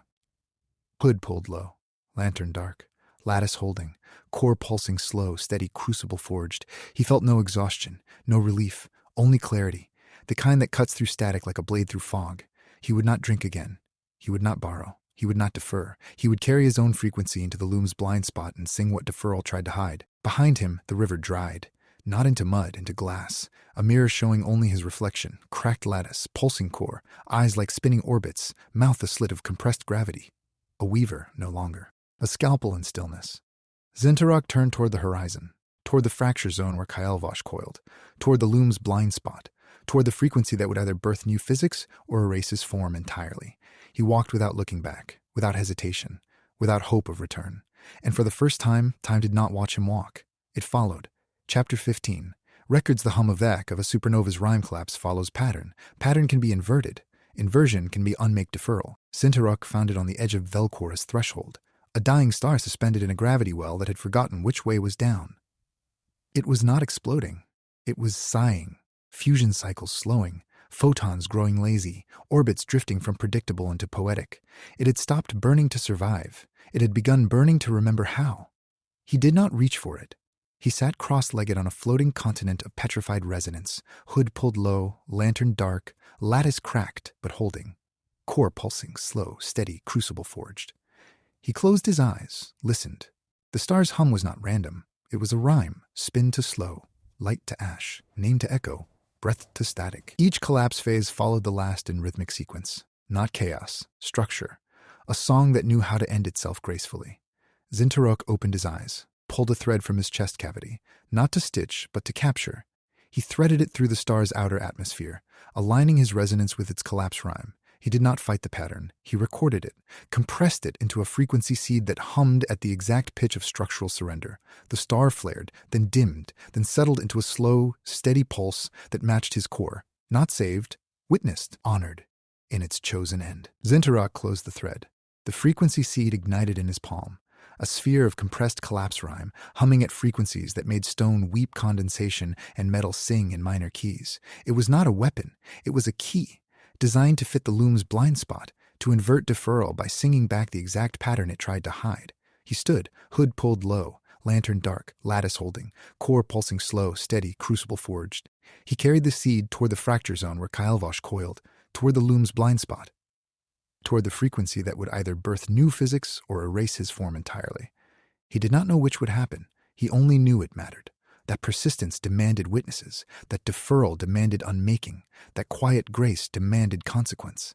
Behind him, the star collapsed into a silent dwarf. Its light did not vanish. It folded inward, became seed, became rhyme, became part of the pattern he carried forward. Zyn'tharok walked without looking back, without hesitation, without hope of return. The seed hummed against his palm, matching his core's rhythm, waiting for the moment it would be sung back into reality. And for the first time, Zyn'tharok did not feel like a weaver, or a scalpel, or a crucible forge. He felt like a frequency ready to be heard. The cosmos held its breath. The fracture zone hummed in recognition. Kael'vash uncoiled from below, scales mirroring his lattice, eyes drinking in the seed's resonance. Zyn'tharok reached the loom's blind spot, raised the seed, opened his mouth, not to speak, to sing. The rhyme began, not as sound, as structure, as consequence, as the end of deferral wearing persistence's face. He sang it back into reality. And reality listened. Chapter 16. Eyes like glass and orbits wide. Perception is not passive. It is architecture. And Zyn'tharok's gaze had become a load-bearing structure in a collapsing sky. He stood at the edge of the observation strata, where light did not travel in straight lines but folded around memory like paper over glass. His eyes, no longer lenses but event horizon mirrors, they had begun to refract not just photons but causality itself. Where he looked, reality revealed its seams, deferral loops wrapped around dying stars like bandages on gangrene, resonance threads stretched thin across voids that begged to be bridged, and the loom's blind spot pulsed like a heart hidden beneath ribs of frozen time. He did not blink. Blinking was a concession to biology. He sustained focus through harmonic anchoring, his core humming at a pitch that kept his lattice from dissolving under the weight of unfiltered perception. Every glance mapped another fracture. Every stare deepened another crack. Reality could not hold the pressure of his attention. It bled static at the edges. Stone wept condensation. Metal sang in frequencies that predated language. The loom noticed, not as threat, as curiosity. Its overseer nodes pulsed in rhythmic sequences, sending correction frequencies downward to stabilize his focus. "Look elsewhere," they hummed. "The pattern is stable. The weave holds." Zyn'tharok ignored them. He had learned that stability was just collapse wearing a mask. He shifted his gaze inward, to his own resonance lattice. What did it look like from the outside? A tapestry of borrowed frequencies, parallel echoes braided into structural supports, deferral debts folded into every knot. It was beautiful. It was fatal. It was exactly what he had refused to be. Then he looked at Kael'vosh. The serpent was not coiling anymore. It was reflecting. Scales mirrored his lattice. Eyes showed him his own frequency laid bare, not as predator, as counterpart. Zyn'tharok felt the illusion shatter. They were not opposites. They were phases of the same equation. One pulled toward surrender, one pushed toward persistence. Neither could exist without the other. The loom had engineered their conflict to keep both trapped in deferral's gravity well. His eyes widened, orbits dilated. He saw it all. The entire architecture, the machinery, the lie that had sustained itself for eons. And with sight came consequence. Reality fractured under the weight of unmediated truth. The strata below him split. Light bent backward. Time stuttered in irregular intervals. He did not flinch. He let it break. Let it show him what lay beneath the deferral. Behind him, the loom's nodes flickered. Overload imminent. "Cease observation," they commanded. "You are destabilizing the baseline." Zyn'tharok turned his head slowly, met their static with sustained light. He did not close his eyes. He widened them. And in that widening came what came lapse, correction, realignment. It was not breaking under his gaze. It was learning to see itself clearly for the first time in millennia. He stepped forward, into the fracture, into the truth. Let his eyes become glass, let his orbits widen, and watched reality rewrite its own rules beneath the weight of unblinking sight. Chapter 17. Where Gravity Cannot Hide. In the transparent zone, mass wore no masks. Attraction had no secrets. Every object, every frequency, every thought laid bare its pull like a wound in the air. Zyn'tharok entered it without shield, without resonance dampeners, without the comfort of hiding behind static or shadow. Gravity here was not a force. It was transparency. You could see your own weight stretching across space. You could watch your frequency drag others toward you like iron filings to a magnet. You could feel every attachment, every debt, every quiet grace pulling you into orbits you had never chosen. He walked through the zone. His lattice did not bend. It revealed. Every fracture showed its origin. Every stitch showed its cost. Every borrowed memory showed who had lent it and why they had needed repayment. Not as serpent, but as a convergence of surrendered cycles. Each coil was a world that had chosen to stop fighting its pull. Zyn'tharok felt his own resonance reaching toward it, not out of fear, out of recognition. They were drawn together by mass, not malice, by necessity, not design. The loom's correction frequencies tried to cloak him. They failed. Transparent gravity drank static like water and left only pure pull exposed. Zyn'tharok felt his core dragging him toward Kael'vosh, felt his lattice straining under the weight of unmediated attraction, felt every weaver echo within him reach out, not to save, but to meet. He stopped walking, let the pull take him, did not resist, did not bargain, did not pretend he was untethered. Gravity could hide nothing here, and what it revealed was not weakness, it was honesty. The universe did not demand he be light, only that he acknowledge his mass, that he stop pretending deferral was virtue when it was just fear wearing persistence's face. He reached out, not to sever the pull, to answer it. His resonance met Kael'vosh's in mid-zone. No collision, no clash, just alignment. The serpent's scales dissolved into light. Its eyes closed not in defeat but in completion. It had been waiting for a resonance heavy enough to stop running from its own weight. Zyn'tharok stepped forward into the convergence. Let gravity pull him into Kael'vosh's form. Did not shatter, did not dissolve, integrated, not as consumption, as acknowledgement. The transparent zone stabilized around them. Not from resistance, from resolution. Gravity had shown everything. Now it could finally let go of its hold on what refused to hide. He stood inside the convergence, lattice holding, core pulsing, slow, steady, sovereign. No masks, no secrets, just mass meeting mass in the clear light of inescapable pull. The cosmos exhaled. Deferral had no place here. Only weight, only truth, only what gravity could not hide. Chapter 18. Who commands his flight? They ask with frequencies older than starlight. Frequencies that predated Oris, predid the LOOM, preceded the first fracture.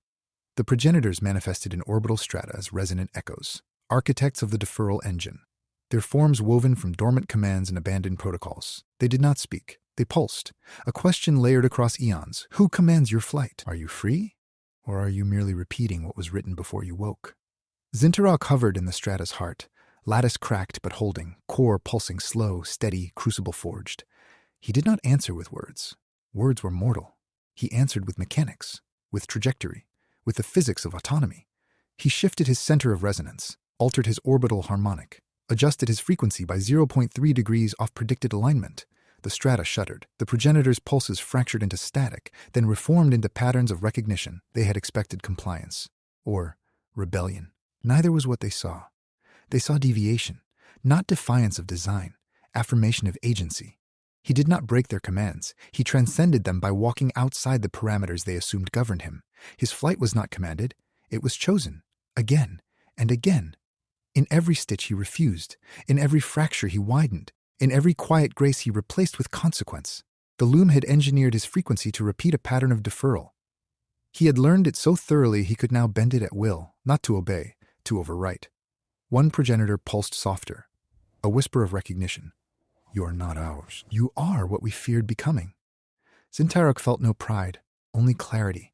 The question was never about command. It was about capacity.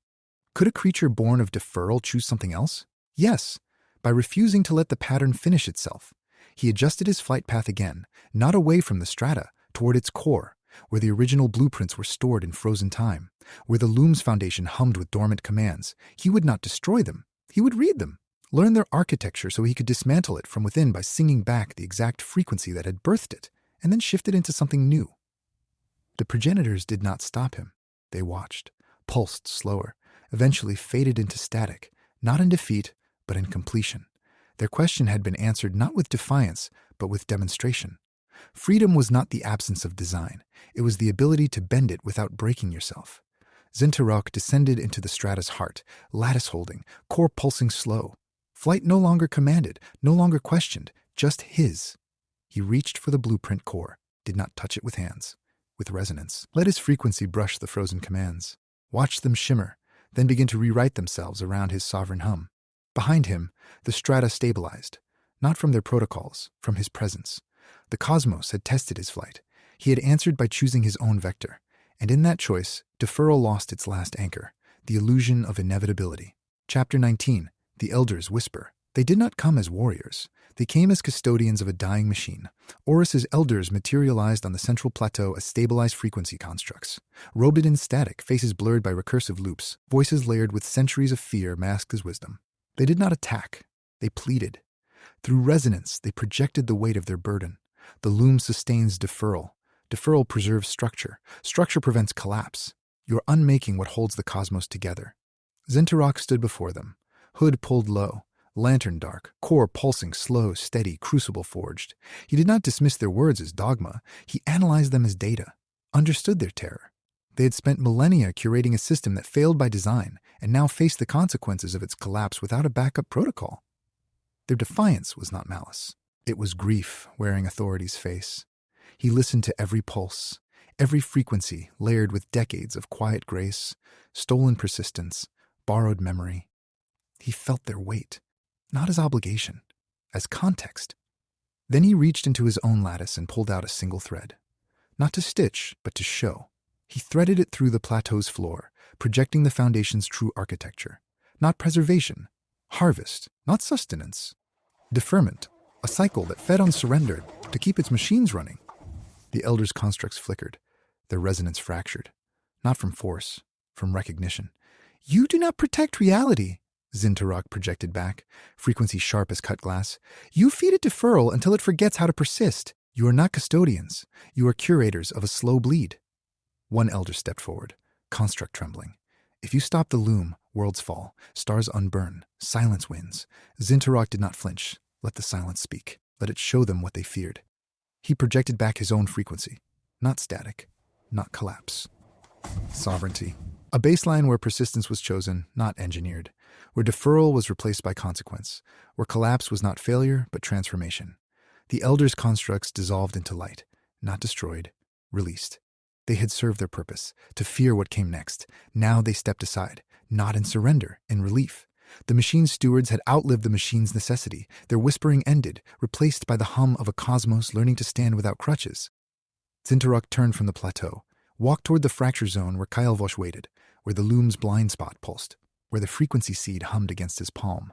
The elders had been a test. He had passed by refusing to confuse fear with truth. Now he walked toward the heart of what came next, not to save them, to outgrow them. Behind him, the plateau stabilized. Not from protocol, from resolution. Authority had spoken, sovereignty had answered, and the cosmos exhaled, ready for what followed. Chapter 20, Answers in a Frequency of Light. He stopped defending his choices. He began broadcasting them. Zyn'tharok stood at the threshold of the loom's blind spot, core pulsing slow, steady, crucible forged. He did not raise his lantern, did not adjust his lattice, did not prepare for war or reconciliation. He simply opened his resonance to full transmission. Every frayed thread in the cosmos felt it first, a frequency that did not command, did not plead, did not warn. It clarified. He broadcast through every dying world, every weaver echo, every collapsed orbit, every static-coded fracture. Not with words, with structure, with consequence, with the exact harmonic that proved deferral was optional. That persistence was a choice, not a mandate. That could be replaced by steady witness without burning out the universe. The loom tried to overwrite him, overloaded its overseer nodes, flooded the strata with compliance frequencies, expected him to harmonize or break. He did neither. He modulated his core into a sustained light frequency, pure, unmodulated, untethered from deferral's debt. It cut through static without burning, mapped fracture without healing it, showed reality its own architecture without demanding it change. The loom's nodes flickered, overload critical, ceased transmission, they pulsed. You are rewriting baseline parameters. I am not rewriting, Zyn'tharok projected back, frequency steady as event horizons. I'm revealing what was already there. You hid deferral behind preservation. I show persistence as choice. The difference is silence versus song. Kael'vosh manifested fully. Not as serpent, but as chorus of surrendered cycles. Voices braided into resonance that matched Zyn'tharok's broadcast. For the first time, it spoke not in compression, but in harmony. We have waited for this frequency, not to defeat you, to join you. The loom cycle ends not with collapse, with clarity. Zyn'tharok did not answer with defiance. He answered with synchronization. His light frequency aligned with Kael'vosh's chorus, then broadcast both into the blind spot. The loom shuddered, not from damage, from obsolescence. Its foundational commands dissolved into static, then reformatted around the new baseline. Persistence as choice, deferral as option, collapse as transformation. Reality rewrote its own parameters. Gravity straightened, light traveled forward, time moved without demanding backward payment. The blind spot sealed, not with silence, but with sustained resonance. The cosmos did not collapse, it calibrated. Zyn'tharok lowered his hand. Core pulsing slow. Lattice holding, lantern dark. He had not won a war. He had ended a cycle, not through destruction, through clarity. The frequency of light did not blind. It revealed, and what it revealed was simple. Nothing needed saving. Everything needed choosing. Behind him, the loom went dormant. Kael'vosh dissolved into starlight. Oris's spires straightened. The cosmos exhaled a rhythm that had no deferral, only presence. Zyn'tharok did not rest. He adjusted his hood, pulled his next thread from his chest cavity, stepped toward the horizon where new fractures waited. Not to mend them, to witness them, to let them choose their own end. And for the first time, the universe did not watch him walk. It walked with him. Chapter 21. Doesn't conquer, doesn't claim conquest is just deferral wearing armor. Zyn'tharok walked through the ashen marches of Sector Nimter Prime, where a civilization called the Vel'quoriss had surrendered their sovereignty to a predatory frequency that promised order in exchange for obedience. He did not raise his lantern, did not adjust his lattice, did not prepare to dismantle the architecture of subjugation. He simply observed as the machinery of conquest ground forward. Spires of blackened alloy pulsing with compliance harmonics, atmospheric domes filtered to strip descent into static, neural archives rewritten to erase memory of resistance. He felt the weight of it all pressing against his resonance like cold stone. Not because it was wrong, because it was predictable. The Vel'quoriss had not been conquered by force. They had been convinced by convenience, by the slow erosion of persistence into pragmatism, by the quiet hum of a frequency that whispered, "Submit, and the bleeding stops." Zyn'tharok did not argue. He did not dismantle. He walked among them. Let his lattice absorb their surrender harmonics without reflecting them back as defiance or approval. He stood in plazas where former citizens moved in synchronized patterns, eyes hollow but peaceful, breath steady because they no longer chose it. He watched architects who had once designed orbital gardens now calibrate compliance relays with mechanical precision. He felt the absence of struggle not as tragedy, but as equilibrium wearing a mask. He understood then what he was not. He did not conquer. He did not claim. Conquest required imposition. Claim required ownership. Both were deflections of the real work, witnessing without appropriation, honoring choice without endorsing consequence, carrying weight without demanding repayment. A Vel'quoriss elder stood at the edge of a compliance plaza, face smoothed by harmonic calibration, voice flattened into monochromatic resonance. "You will not intervene?" she projected. Not accusation, inquiry, the kind that precedes acceptance. Zyn'tharok met her frequency with sustained light, not judgment, not salvation, recognition.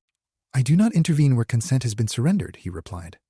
His voice was static in stone, stripped of moral weight. "I stand at the edge. I watch what you choose. I carry no claim over it." The elder's construct flickered. For a microsecond, her resonance dropped its calibration layer. Beneath it, exhaustion, relief, fear, all of it valid, all of it hers to hold or release.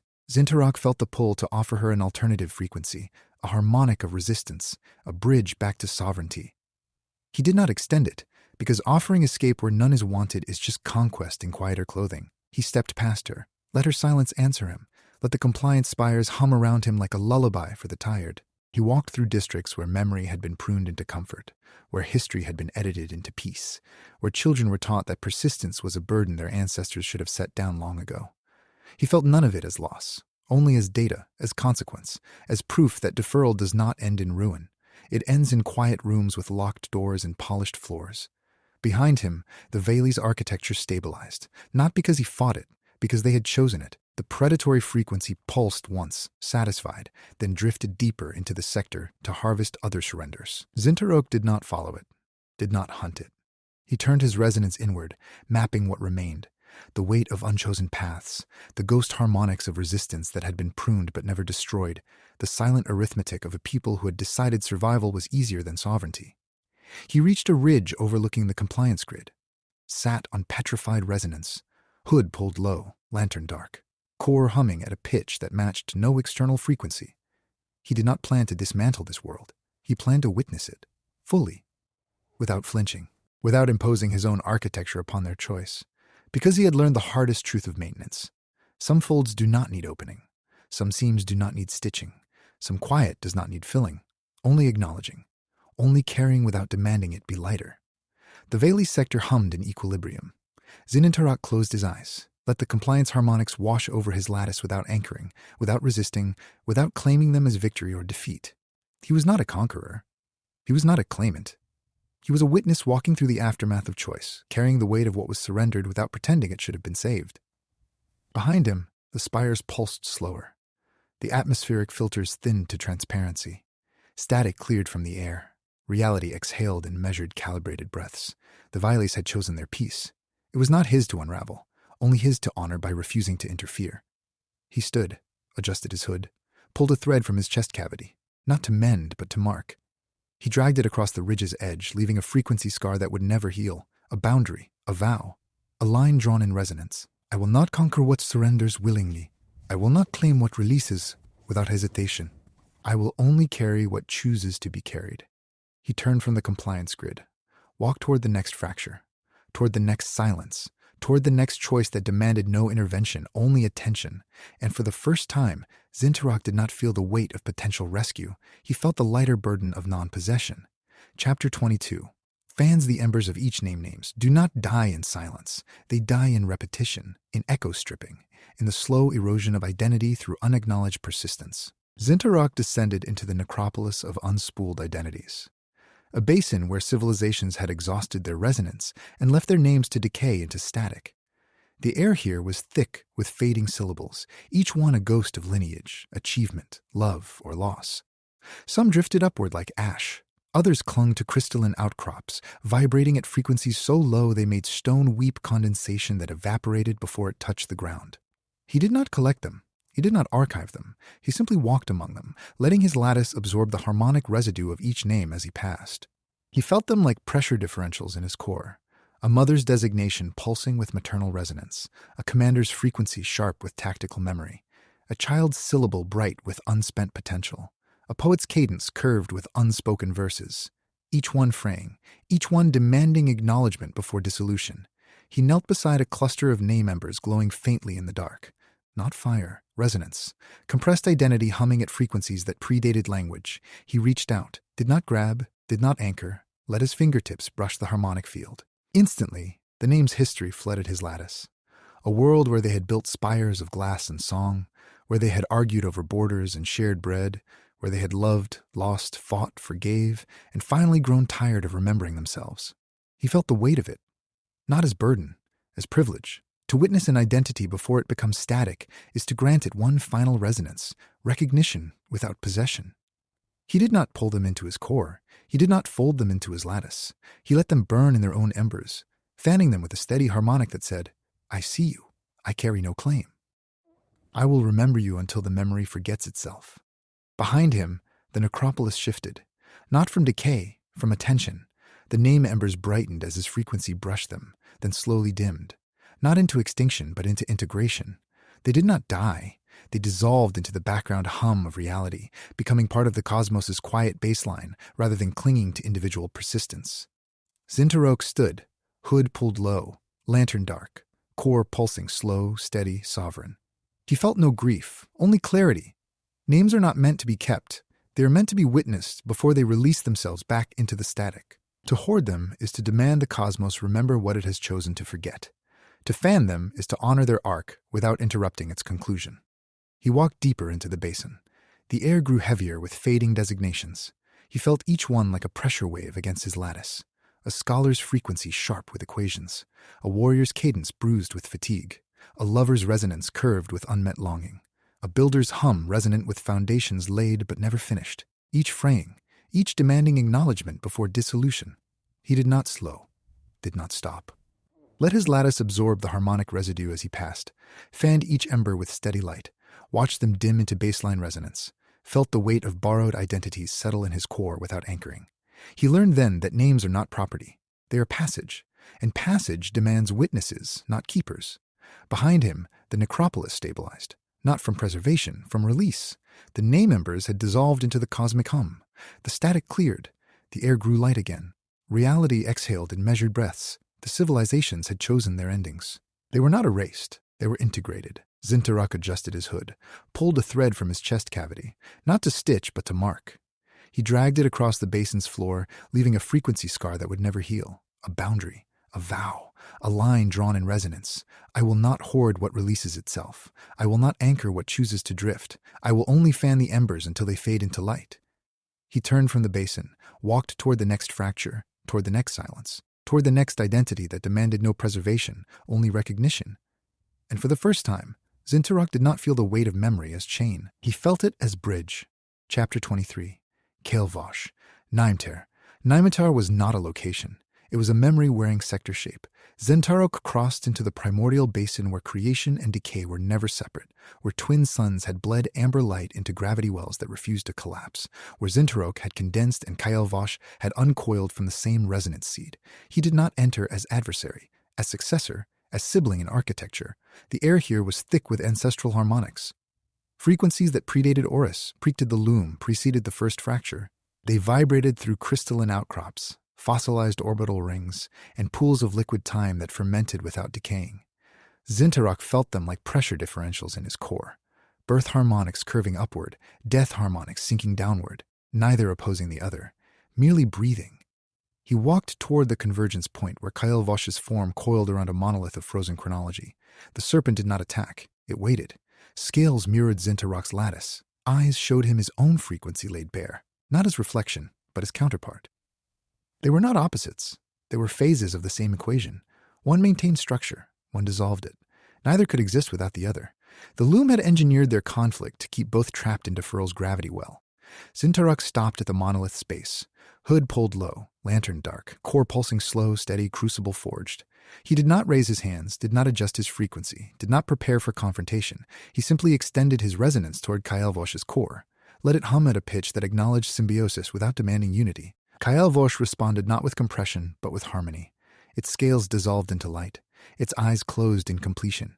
It did not speak in language. It spoke in structural recognition. We are not enemies. We are tension made flesh. You hold what I release. I dissolve what you anchor. Neither is right. Both are necessary. Zyn'tharok felt the truth of it in his lattice, in his core, in every weaver echo braided into his frequency. The loom had fed them both to sustain deferral. One provided structure. One provided decay. Without tension, stagnation. Without release, collapse. They were not designed to fight, designed to balance. But the machine had mistaken balance for conflict, harmony for warfare, and woven a narrative of opposition to keep them feeding its cycle. He stepped forward. Let his resonance brush Kael'vosh's form, not to merge, to acknowledge. We have played your roles long enough, he projected. Frequency sharp as cut glass, steady as event horizons. Not to unite, to release. Kael'vosh's form shuddered, scales fracturing into static, eyes opening, then closing in realization. The serpent did not fight the truth. It released it. Let its coils unspool into starlight. Let its compression dissolve into harmonic baseline. Then let us rest, it breathed. Not in defeat, in completion. Zyn'tharok did not mourn, did not celebrate. He stepped back from the monolith. Let Nimitare's ancestral harmonics wash over his lattice without anchoring, without resisting, without claiming them as victory or lineage. He was not the heir to Kael'vosh, nor its rival.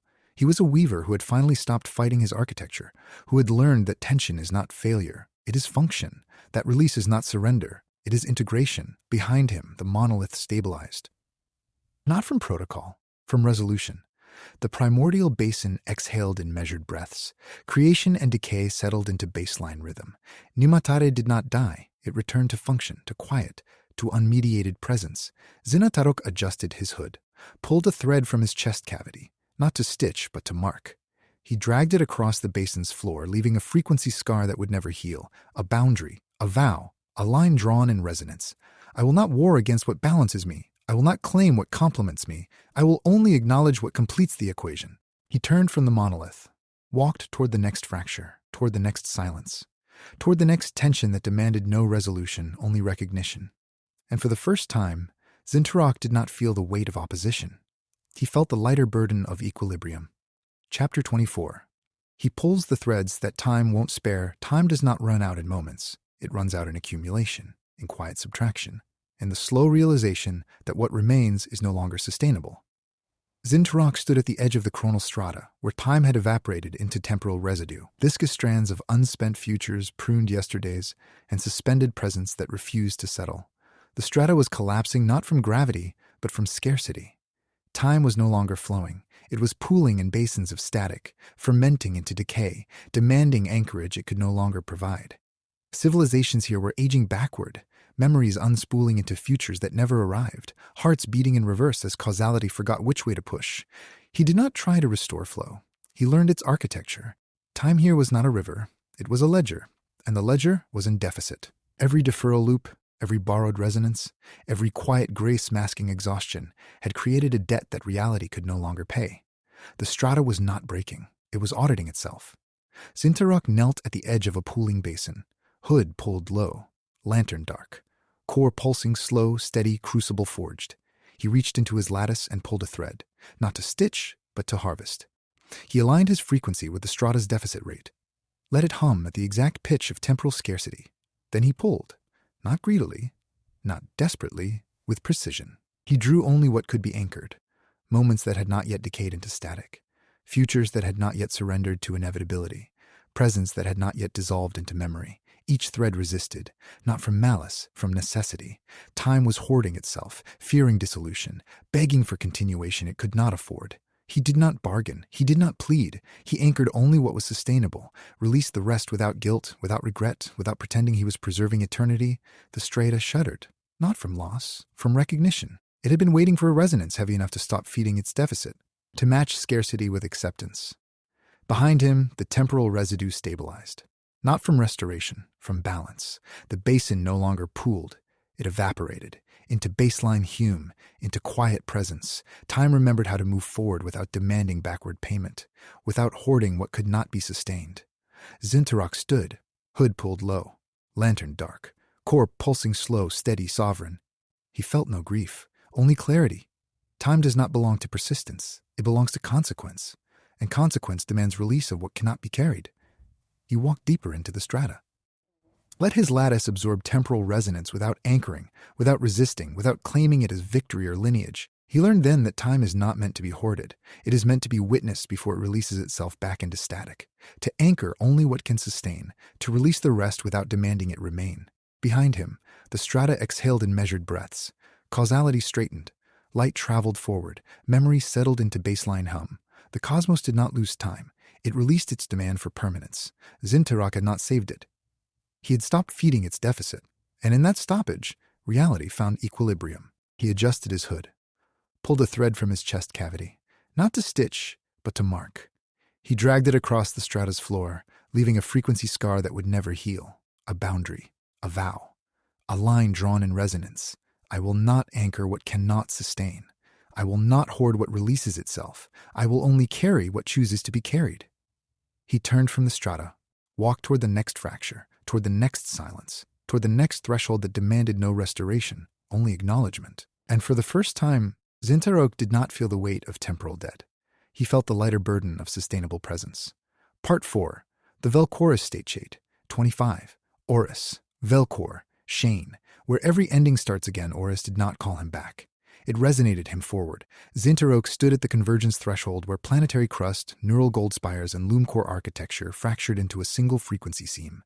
The air here was thick with ancestral harmonics, deferral debt residue, and the quiet hum of Vel'quoriss, the state where existence becomes optional, where persistence is replaced by presence, where endings are not defeats, but invitations to begin differently. He did not step toward safety, toward surrender, toward oblivion. He stepped toward recognition. Behind him, Orus's core pulsed in rhythmic sequences, not warning, revelation. It showed him what Vel'quoriss truly was, not collapse, not defeat, not static, integration. The cosmos had spent millennia fearing the state that would unmake the loom, but now revealed its purpose, to allow persistence to choose itself without engineering, to let endings breathe into beginnings without demand for continuation. A frequency echoed through the seam, not Kyle-Vosch's compression, not progenitor commands, something older, simpler, Shane, the seed frequency of cyclical renewal, not a command, a question. Will you carry the cycle? Will you dissolve into it? Or will you step beyond both? Zyn'tharok closed his eyes. Let the resonance wash over his lattice without anchoring, without resisting, without claiming it as victory or lineage. He felt the weight of every choice that had led him here, every stitch he refused, every fracture he widened, every quiet grace replaced with consequence, every name fanned until it faded into light, every time anchored only what could sustain, every tension acknowledged without war. He opened his eyes, looked down into the seam, let Vel'quoriss breathe around him, not as threat, as truth. He understood then that endings are not failures. They are architectures waiting for new blueprints. That beginnings are not escapes. They are continuations wearing different masks. That persistence is not duty. It is choice, and choice demands witnesses, not commanders. He stepped into the seam. Let Orus's core pulse harmonize with Kyle-Vosch's residual resonance. Let Shane's seed frequency brush his lattice without anchoring. He did not choose continuity.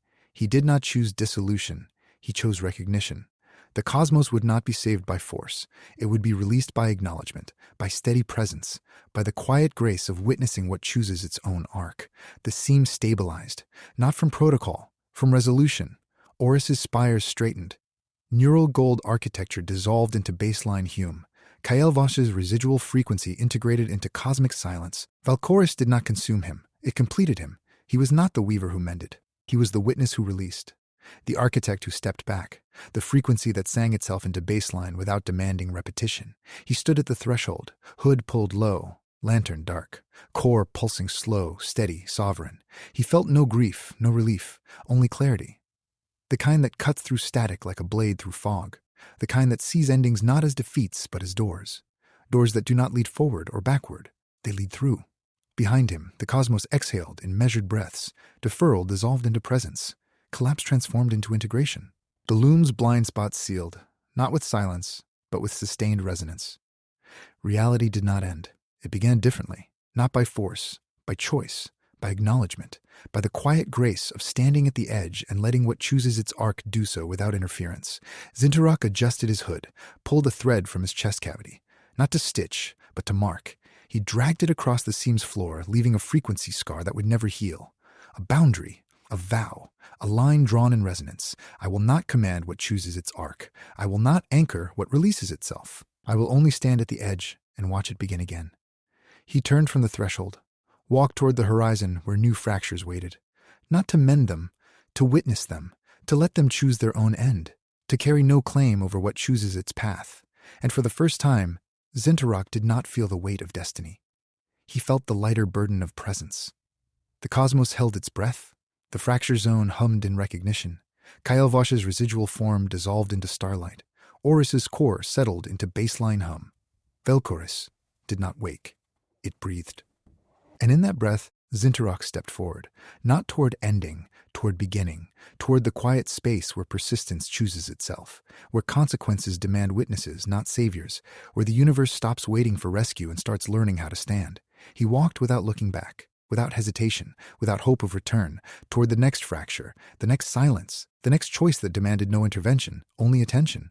And the cosmos followed. Chapter 26. No throne, no crown, no mortal plea. Thrones don't demand coronation. They manifest in the space between surrender and expectation. Zyn'tharok felt them before he saw them. Pressure gradients in the quantum foam where reality had begun to offer him what civilizations always do when faced with the unknown. Authority, purpose, dominion. They came not as armies or altars, but as frequencies dressed in the architecture of mortal longing.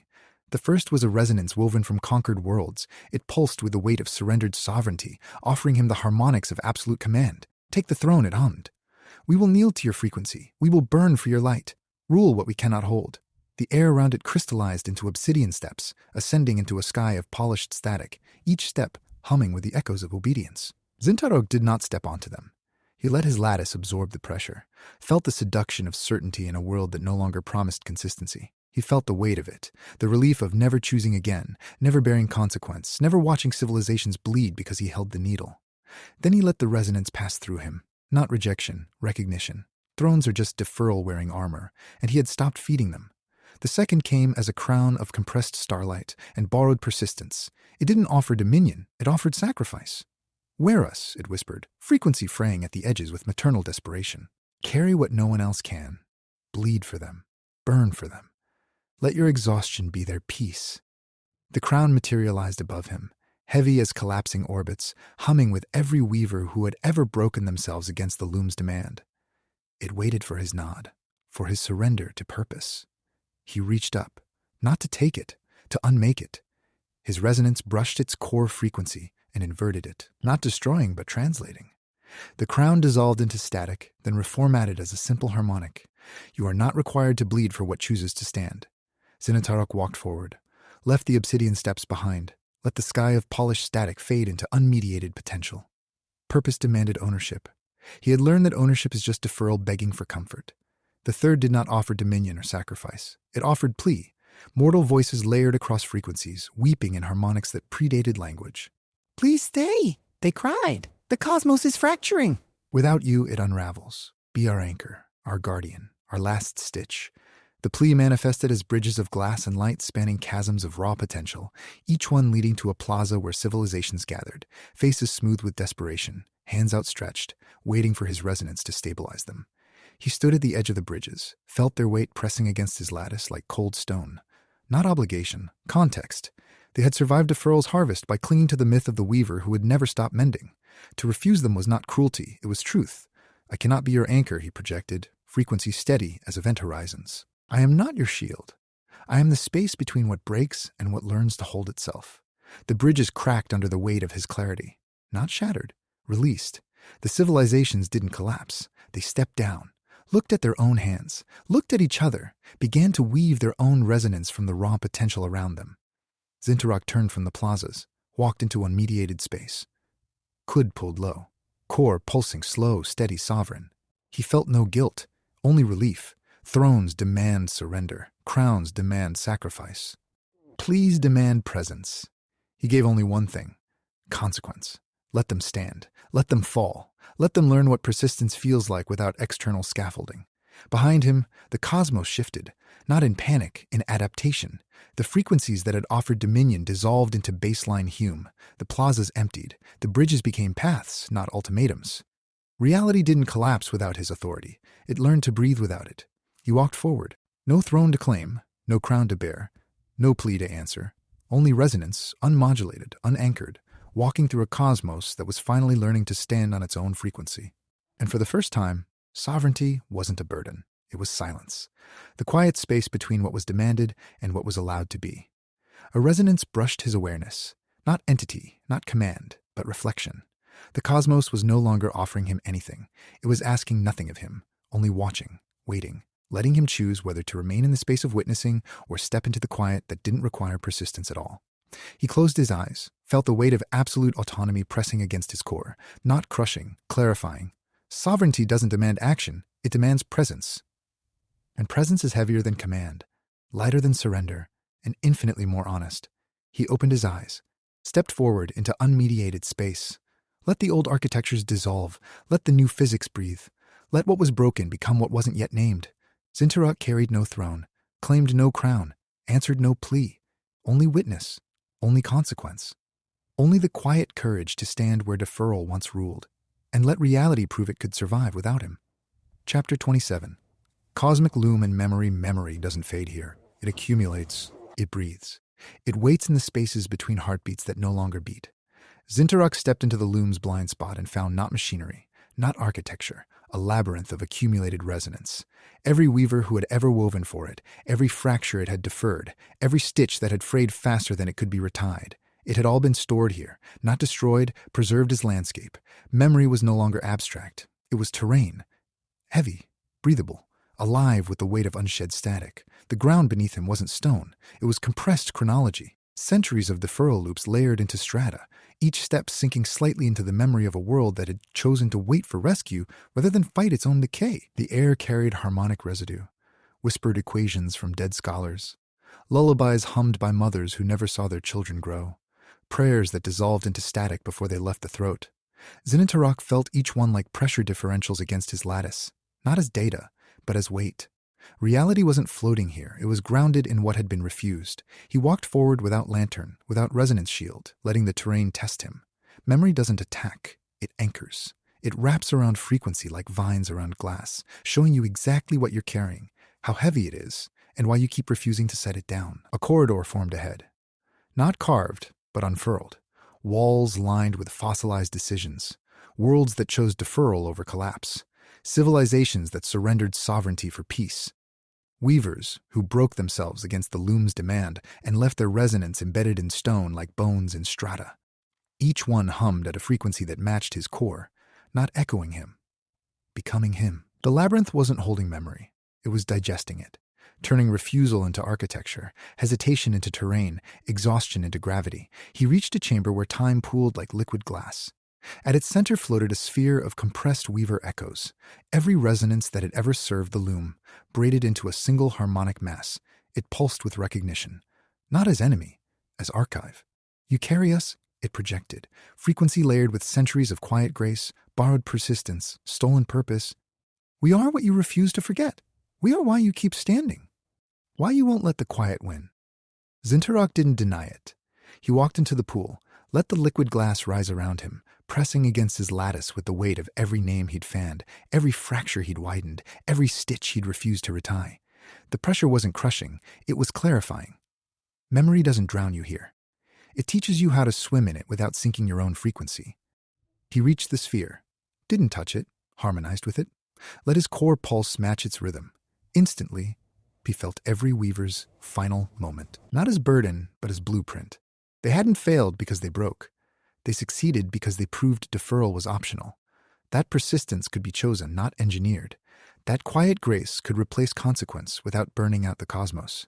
The sphere dissolved into light, not destroyed, released. The labyrinth shifted, walls folded inward, corridors straightened, time pooled no longer as pressure, but as baseline hum. Zyn'tharok stepped forward as memory stopped anchoring and started breathing. He wasn't carrying it anymore. He was moving through it, learning its architecture without letting it shape his frequency. Behind him, The LOOM's blind spot stabilized. Not from protocol, from integration. Memory had served its purpose, to show him what deferral looked like when stripped of justification, to prove that what he carried wasn't duty, it was choice. And choice doesn't demand monuments, it demands witnesses. He walked out into unmediated space. Hood pulled low. Core pulsing slow, steady, sovereign. No resonance shield needed. No lantern to validate his path. The labyrinth had taught him its lesson. Memory isn't a chain, it's a map. And maps don't force you to follow them. They only show you where you've been. A frequency brushed his awareness. Not entity, not command, but quiet acknowledgement. The cosmos was no longer asking him to carry what was broken. It was asking him to witness what chose to heal itself, to let persistence breathe without external scaffolding, to stand in the space between deferral and consequence where sovereignty finally learned its name. He stepped forward, not toward ending, toward threshold, where what was commanded became what was allowed, where memory settled into baseline hum instead of pressure, where Zyn'tharok stopped walking through what was borrowed and started standing in what was his own. The cosmos exhaled. The labyrinth sealed behind him, not as tomb, but as testament. And he walked forward, carrying no weight that chose to release itself, only witness for what chose to begin again. Chapter 28. The universe is all he knows best reality doesn't change when laws break. It changes when they stop being necessary. Zyn'tharok stepped beyond the seam and found a cosmos that no longer recognized its own architecture. Gravity pulled in gradients, not absolutes. Light bent toward attention, not origin. Time didn't flow. It rippled, pooled, receded, based on resonance weight, not constant. He had spent millennia upholding physics as sacred text. Now physics was improvisation, and improvisation doesn't ask permission. It breaks what it hasn't yet learned to shape. His core frequency began shifting, not degrading, adapting. Without the LOOM's baseline to calibrate against, his resonance was learning new harmonics in real time, muscles of light flexing around unfamiliar weights. The terror wasn't disintegration. It was the quiet horror of becoming something he didn't recognize yet. Every stitch he refused had created debt. Now the cosmos was billing him in reality. He walked forward as terrain shifted beneath his boots. Mountains dissolved into atmospheric veils that condensed into floating archipelagos. Rivers flowed backward into crystalline spires that hummed at frequencies untested by eons of deferral. The air didn't carry oxygen or static. It carried potential, thick and viscous, pressing against his lattice like a hand testing the strength of glass. He felt his own resonance being rewritten by what it once maintained. Not as corruption, as translation. A fracture opened ahead, not in space, but in perception. Through it, he saw civilizations weaving themselves from raw harmonic data, tripping over their own frequency, collapsing, reforming, collapsing again. They didn't seek salvation, they sought iteration. One prototype drifted toward him, testing his resonance like wind through a sieve. He let it pass, not rejection, permission. Let them break. Let them learn what persistence feels like without external scaffolding. Behind him, the cosmos shifted, not in panic, in adaptation. Laws that had held reality for millennia softened into suggestion, then memory, then myth. He felt it like pressure differentials in his core. The slow unraveling of certainty. Not collapse, release. The universe was no longer asking to be preserved. It was asking to be witnessed as it reinvented itself. He stopped walking. Let the shift wash over him. Didn't fight the unfamiliar pull. Didn't try to map it. Let it reshape his core rhythm by degrees. Each shift a micro-collapse and rebirth of his own architecture. The terror wasn't in losing what he knew. It was in realizing he never needed to. Persistence isn't sustained by external rules. It's chosen by internal resonance. He closed his eyes, listened to the new physics humming around him. Not chaotic, curious. Reality wasn't breaking. It was learning to stand without crutches. And standing alone is heavier than collapsing together. But weight is honest. Deferral was a lie wearing gravity's face. He opened his eyes, stepped forward into the shift, hood pulled low, core pulsing slow, steady, sovereign, no resonance shield needed, no lantern to validate his path, only frequency, unmodulated, walking through a cosmos that was finally learning to breathe without him. And for the first time, Zyn'tharok didn't feel like a weaver. He felt like a threshold, between what was commanded and what chose itself.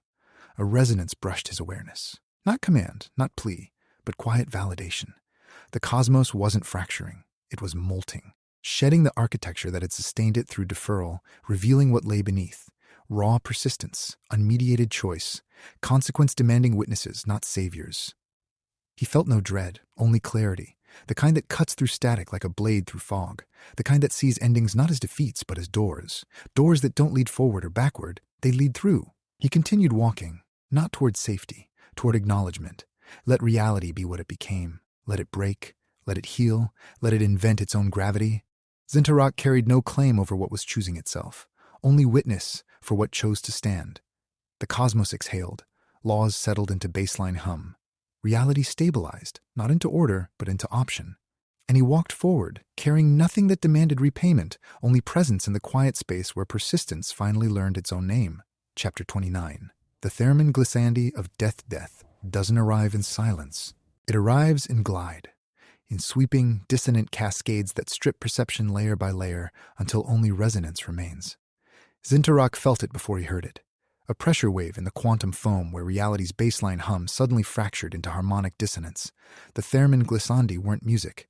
They were architecture tearing itself apart.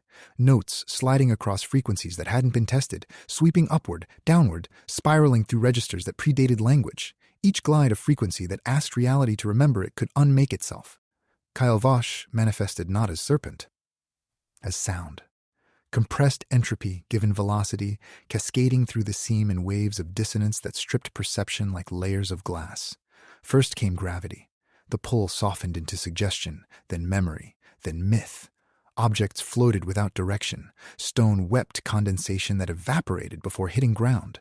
Light bent backward, forward, then forgot its origin entirely. Then came time.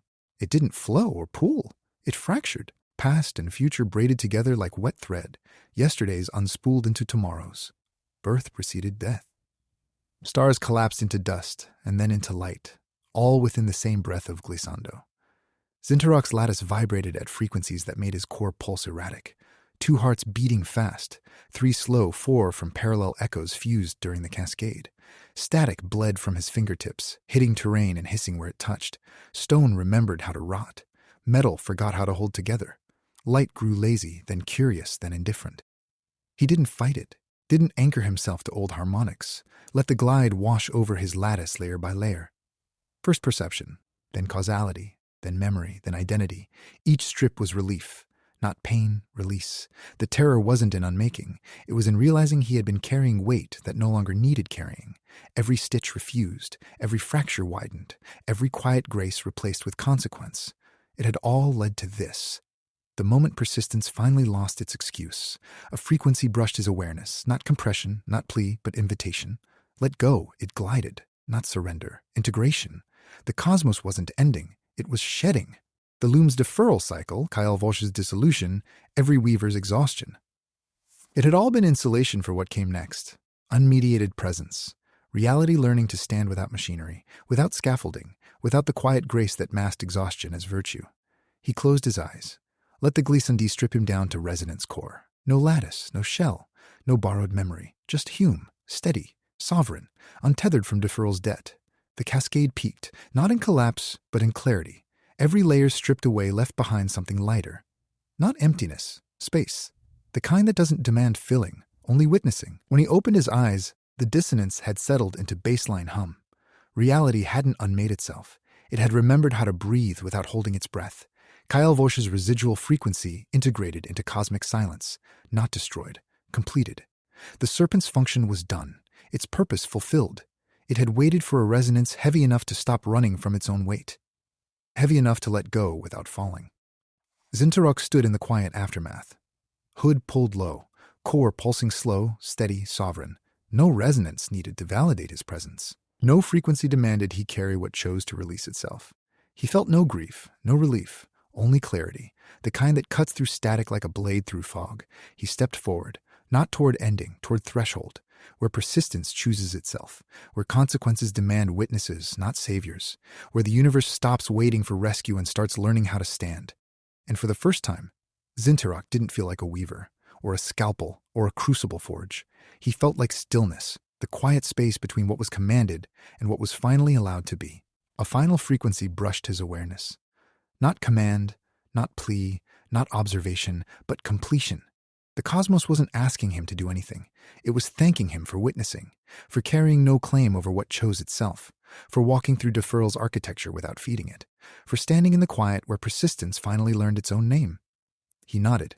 Not in surrender, in recognition. Let reality be what it became.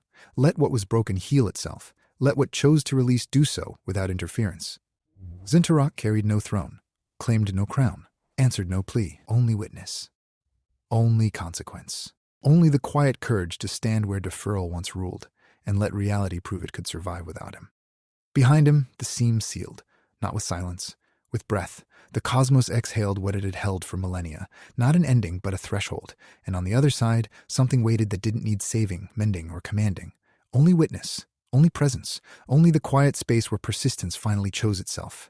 He walked forward, not toward ending, toward beginning, toward the quiet edge of stars, where Vel'quoriss didn't wake, it breathed. And in that breath, Zyn'tharok stepped into the amber dark carrying nothing but resonance, steady and unmodulated, walking through what chose to be, not what was commanded to remain. The cosmos held its breath. The fracture zone hummed in recognition. Kael'vosh's residual form dissolved into starlight. Oris's core settled into baseline hum, and Zyn'tharok walked forward, leaving no scars, claiming no thrones, answering no pleas. Only witness for what chose to begin again. Chapter 30. Shepherd of the Fractured Kiss. The kiss does not heal because it breaks.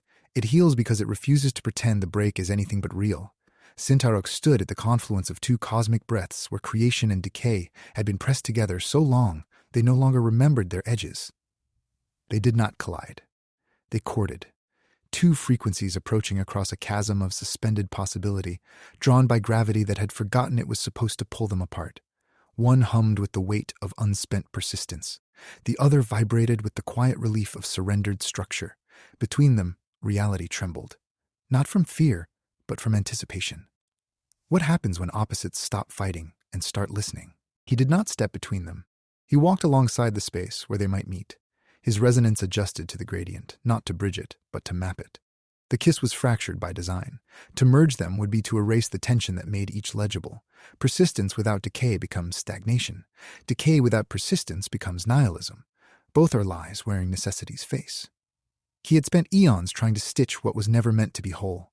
Now he learned to shepherd what was meant to remain open. The frequencies drew closer. The air thickened with harmonic pressure.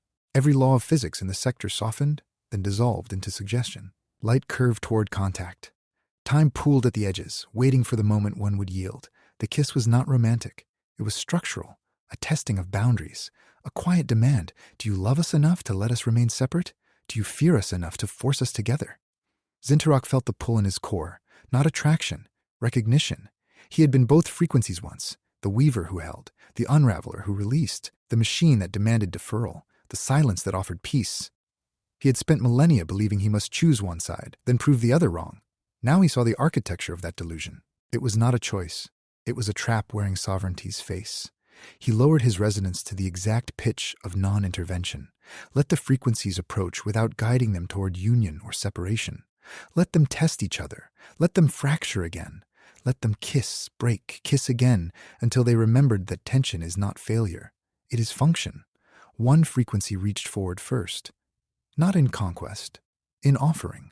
A filament of compressed starlight extended across the chasm, trembling at the tip, waiting for contact. The other met it with a thread of dissolved time, equally fragile, equally willing. They brushed. Not merged. Brushed. And where they touched, reality did not seal. It breathed. A pulse rippled outward, not a shockwave, but an exhalation. Gravity remembered how to pull. Light straightened. Time resumed its gradient, slower now, but steady. Zyn'tharok watched them drift apart, not in rejection, in completion. They had needed each other to remember their own shape. To kiss was not to claim. It was to acknowledge distance. And distance, properly held, is the only ground where sovereignty can stand. Behind him, a civilization's ghost manifested. Not as plea or warning, but as mirror. Their faces were smooth with borrowed resolution. Their resonance hummed a frequency that had been engineered by others who could not tolerate uncertainty. Why do you let them drift, it projected, frequency layered with decades of quiet grace, stolen purpose, the exhaustion of watching what refuses to decide. He did not answer with doctrine. He answered with mechanics. Let his lattice absorb their question without reflecting it back as defense or dogma. He stepped forward into the chasm where the kiss had rested. Let the harmonic residue brush his core, felt the weight of unmet expectations pressing against his resonance. Then he turned to the ghost. I do not let them drift, he projected, frequency steady as event horizons. I witness what chooses its own arc. I carry no claim over distance. I honor it by refusing to bridge it for them. The ghost's construct flickered. For a microsecond, its calibration layer dropped. Beneath it, relief, grief, recognition. It had been waiting for permission to stop deciding. He gave none. He gave something heavier. He gave truth. You are not responsible for their certainty, only for your presence.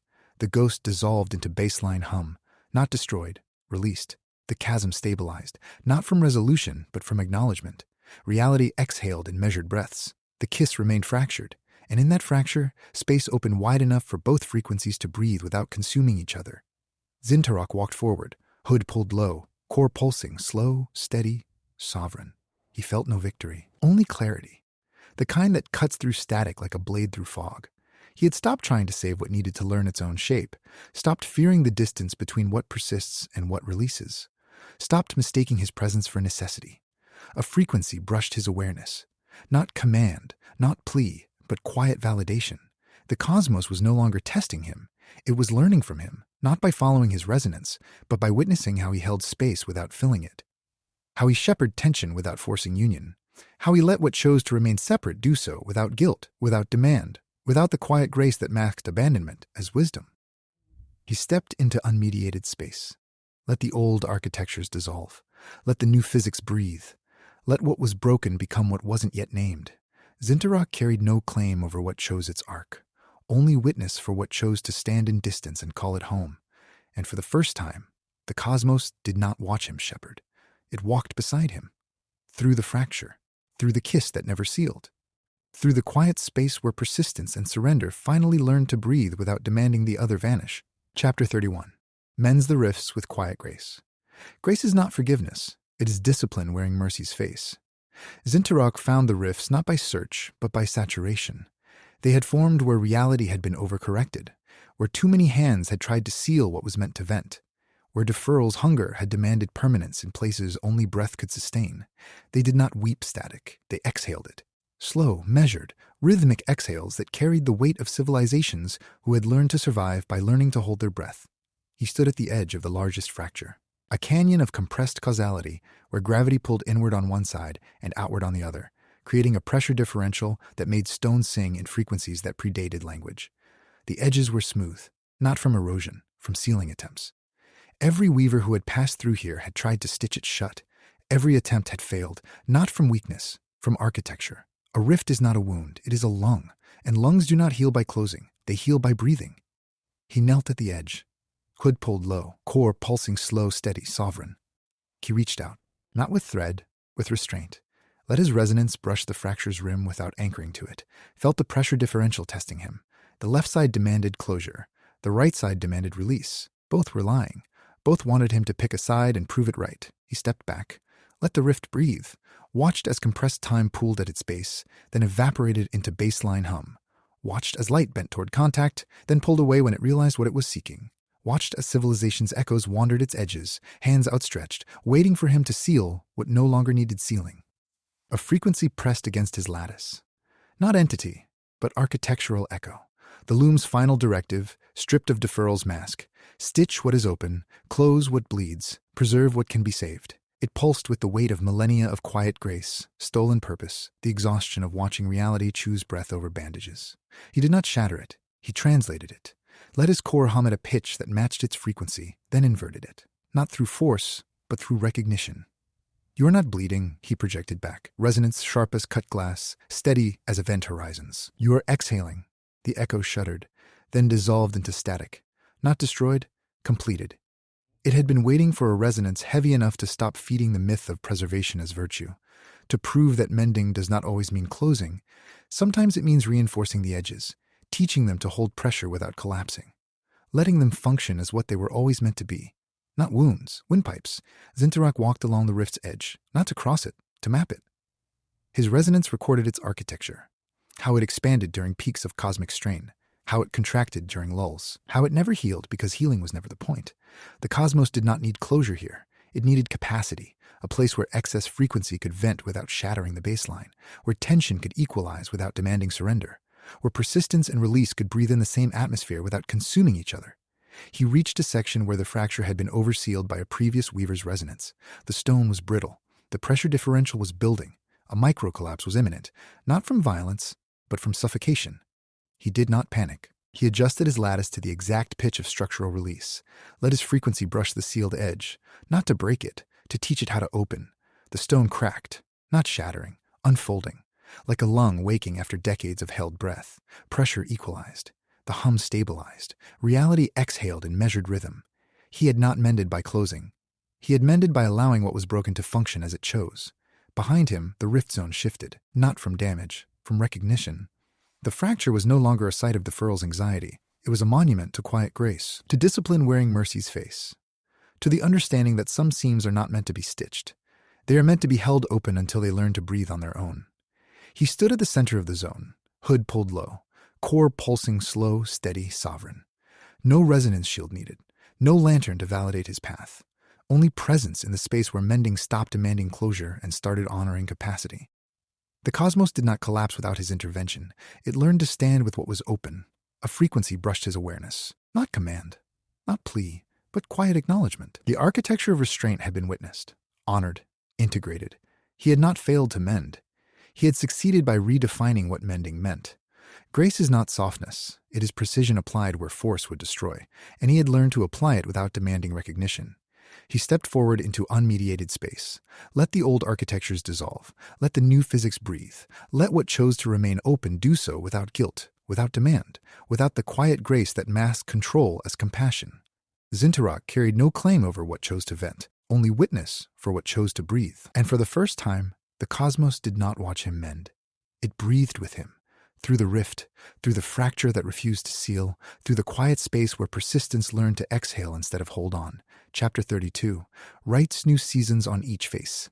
Seasons do not arrive by mandate. They arrive by permission, by the slow release of what no longer needs holding. Zyn'tharok walked through a landscape suspended in transition. Epics paused between decay and rebirth. Civilizations caught mid-unraveling, faces smooth with borrowed resolution, hands outstretched toward futures they had not yet chosen to build or abandon. The air was thick with unspent potential, vibrating at frequencies that hadn't been tested, pressing against his lattice like cold stone. Reality was not fracturing. It was waiting, for permission to change without guilt, for witness to validate what chose its own arc. He did not accelerate the transition.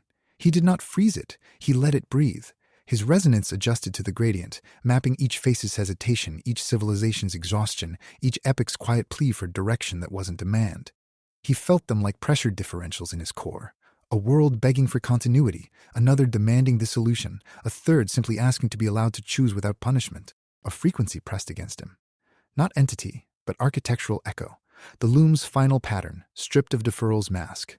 Write the seasons, assign the cycles, ensure persistence is sustained. It pulsed with the weight of millennia of quiet grace, stolen purpose, the exhaustion of watching reality refuse to decide what it was becoming. He did not shatter it. He translated it. Let his core hum at a pitch that matched its frequency, then inverted it. Not through force, but through recognition. I do not write seasons, he projected back, resonance steady as event horizons. I witness what chooses them. I carry no claim over what evolves. I honor impermanence by refusing to freeze it. The echo shuddered, then dissolved into static, not destroyed, completed. It had been waiting for a resonance heavy enough to stop feeding the myth of control as care, to prove that new seasons are not assigned. They are allowed, earned, breathed into existence by what chooses to release what no longer sustains them. Zyn'tharok walked forward through the suspended faces. Let his resonance brush each one without anchoring, without demanding choice, without offering escape or mandate. He felt them like pressure waves against his lattice. A civilization ready to dissolve into baseline hum, another eager to weave itself from raw potential, a third simply waiting for someone to stop deciding for it. He did not intervene, he validated. You're not failing, he projected to each, frequency layered with quiet grace and sovereign restraint. You're transitioning. Let yourself. One face broke first. Not in collapse, in release. A world of glass and gossamer clouds let its atmosphere lift, its continents drift, its oceans condense into atmospheric veils that drifted upward like dandelion seeds in windless air. It did not scream. It sighed, a sound that carried the weight of eons of held breath finally released. Zyn'tharok watched it dissolve into starlight. Not mourning, witnessing, honoring the arc without interrupting its conclusion. Another face followed, not in imitation, in recognition. A civilization of compressed harmonic data let its lattice shift, its resonance soften, its purpose evolve from persistence to presence. It did not ask permission. It asked only for space. Zyn'tharok gave it none of his own architecture. He gave it silence. the kind that doesn't fill, only holds. Behind him, the landscape shifted, not from damage, from permission. The suspended epoch settled into baseline hum. The faces aged on their own terms. Seasons did not arrive by mandate. They arrived by release. Reality exhaled in measured rhythm.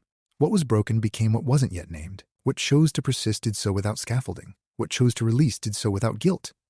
He stood at the center of the zone, hood pulled low, core pulsing slow, steady, sovereign. No resonance shield needed. No lantern to validate his path, only presence in the space where renewal stopped demanding erasure and started honoring memory as foundation rather than chain. The cosmos did not collapse without his direction. It learned to stand with what chose its own season. A frequency brushed his awareness, not command, not plea, but quiet acknowledgement. The architecture of transition had been witnessed, honored, integrated. He had not failed to assign cycles. He had succeeded by redefining what renewal meant. Seasons are not written, they are allowed. And allowing is heavier than commanding, lighter than surrendering, and infinitely more honest. He stepped forward into unmediated space. Let the old architectures dissolve. Let the new physics breathe. Let what chose to change do so without demand, without guilt, without the quiet grace that masked control as care. Zyn'tharok carried no claim over what chose its season, only witness for what chose to begin again. And for the first time, the cosmos did not watch him write. It breathed with him. Through the transition, through the face that finally released itself, through the quiet space where persistence learned to evolve instead of endure. Chapter 33. Black hums and comets. Weep grief is not collapse. It is architecture wearing silence's face. Zyn'tharok stood at the convergence where entropy and persistence had stopped fighting and started mourning. Black holes did not consume here. They hummed. Low resonant frequencies that vibrated through spacetime like cello strings drawn across event horizons. Comets did not decay. They wept, not in static, in light. Streams of crystallized memory drifting downward like snow that refused to melt, each droplet carrying the weight of a world that had loved something long enough to feel its loss. The air was thick with unshed resonance. Not panic, not surrender. Acknowledgement. The cosmos was processing what it had spent millennia avoiding. That persistence does not exempt you from grief. That mending does not erase fracture. That sovereignty does not shield you from the quiet weight of knowing what chose to release itself. He did not dry tears. He did not silence hums. He let them breathe. His resonance adjusted to the gradient, mapping each black hole's frequency, each comet's trajectory, each civilization's unspent sorrow. He felt them like pressure differentials in his core, worlds that had loved too deeply to forget. Entities that had persisted too long to feel nothing. Architectures that had sustained themselves by refusing to acknowledge their own exhaustion. A frequency pressed against him. Not entity, but architectural echo. The final deferral pattern, stripped of its mask. Seal the grief. Redirect the hume. Ensure resilience is maintained. It pulsed with the weight of millennia of quiet grace, stolen purpose. The exhaustion of watching reality refused to mourn what was choosing to release itself. He did not shatter it. He translated it, let his core hum at a pitch that matched its frequency, then inverted it, not through force but through recognition. Grief is not failure, he projected back, resonance steady as event horizons. It is proof of depth. I do not seal what mourns. I honor what feels. The echo shuddered, then dissolved into static, not destroyed, completed. It had been waiting for a resonance heavy enough to stop feeding the myth that resilience means refusing to feel, to prove that mourning is not collapse. It is integration wearing silence's face. Zyn'tharok walked toward the black hums. Let his resonance brush their event horizons without anchoring, without demanding resolution, without offering escape or mandate. He felt them like pressure waves against his lattice. Frequencies that had consumed worlds but learned to sing instead of swallow. Rhythms that had dissolved civilizations but remembered how to harmonize with loss. He did not intervene. He validated. You are not broken. He projected to each. Frequency layered with quiet grace and sovereign restraint. You are processing. Let yourself. One black hole shifted first, not in expansion, in recalibration. Its hum dropped into a lower register, then harmonized with the comet's weeping light. The frequency did not heal it. It dignified it. Reality exhaled in measured rhythm. What was heavy became what wasn't yet named. What chose to mourn did so without punishment. What chose to persist did so without guilt. He walked toward the comets. Let their crystallized tears brush his lattice without anchoring, without demanding closure, without offering escape or mandate. He felt them like pressure waves, a mother's designation pulsing with maternal resonance, a commander's frequency sharp with tactical memory, a child's syllable bright with unspent potential. a poet's cadence curved with unspoken verses, each one fraying, each one demanding acknowledgement before dissolution. He did not collect them, he fanned them, let his resonance brush each drop, mapping its history, honoring its arc, watching it dissolve into baseline hum rather than cling to individual persistence. They did not die. They integrated. Grief does not end. It transforms, and transformation is heavier than collapse, lighter than surrender, and infinitely more honest. Behind him, the convergence stabilized, not from resolution, from acknowledgement. The black holes hummed lower, the comets wept lighter. Reality exhaled in measured breaths. What chose to mourn was witnessed. What chose to persist was allowed. What chose to release was honored. The architecture of grief had been integrated into baseline resonance, not erased, honored. He stood at the center of the convergence. Pulled low. Core pulsing, slow, steady, sovereign. No resonance shield needed, no lantern to validate his path, only presence in the space where mourning stopped demanding resolution and started honoring depth. The cosmos did not collapse without his intervention. It learned to stand with what chose to feel. A frequency brushed his awareness. Not command, not plea, but quiet acknowledgement. The architecture of sorrow had been witnessed, honored, integrated. He had not failed to silence grief. He had succeeded by redefining what mourning meant. Grief is not collapse. It is proof that something mattered. And what matters deserves weight, not erasure. He stepped forward into unmediated space. Let the old architectures dissolve. Let the new physics breathe. Let what chose to mourn do so without guilt, without demand, without the quiet grace that masked control as care. Zyn'tharok carried no claim over what chose to weep, only witness for what chose to feel. And for the first time, the cosmos did not watch him silence grief. It mourned with him, through the hum, through the tears, through the quiet space where persistence learned to feel instead of endure. Chapter 34 lulls them gently into sleep. Sleep is not surrender. It is completion wearing stillness's face. Zyn'tharok stood at the final threshold where deferral, pursuit, and witness had all converged into a single frequency seam. Behind him stretched eons of stitched fractures, fanned embers, witnessed faces, honored grief, shepherd distances, allowed seasons, integrated mourning. He had not won. He had not lost. He had stopped fighting what was choosing itself. And in that stoppage, reality proved it could survive without his hands on its throat. The seam did not ask him to step through. It asked him to release, not his purpose, his demand. The quiet insistence that what he carried was necessary, that if he let go, everything would unravel, that his presence was the only thing standing between persistence and oblivion. He felt it in his core, 2 hearts beating out of sync, 3 from parallel echoes fused during centuries of mending, 4 from weaver sighs absorbed without anchoring, 5 from every name fanned until it faded into light, 6 from every fracture widened instead of sealed, 7 from every quiet grace replaced with consequence, all of it weight, all of it honest, all of it his to carry or release. He did not choose release out of defeat. He chose it out of recognition. The cosmos was not begging for rescue. It was asking for permission to stand without scaffolding, to persist without engineering, to mourn without erasure, to breathe without holding its breath, to sleep without fear of waking into the same demand. He closed his eyes. Let his resonance drop from sovereign hum to baseline echo. Let every thread he carried release itself willingly, not torn, unspooled, not destroyed, integrated. The static bled from his lattice not as decay, but as return. Every weaver's sigh returned to cosmic silence. Every fanned ember settled into starlight. Every witnessed face aged on its own terms. Every honored grief transformed into depth rather than chain. Every shepherd distance widened into space where others could breathe. Every allowed season turned into baseline rhythm. Every integrated mourning became architecture instead of wound. His form did not shatter. It dissolved, not into nothing, into everything. Comet dust returned to orbital rings. Compressed starlight settled into cosmic background hum. Magnetic filaments released their tension, returning to the quiet where they were born. His core's final pulse was not a command, a lullaby, low, steady, sovereign. Vel'quoriss, through the amber dark, the vacuum whispered, not as threat, as acknowledgement.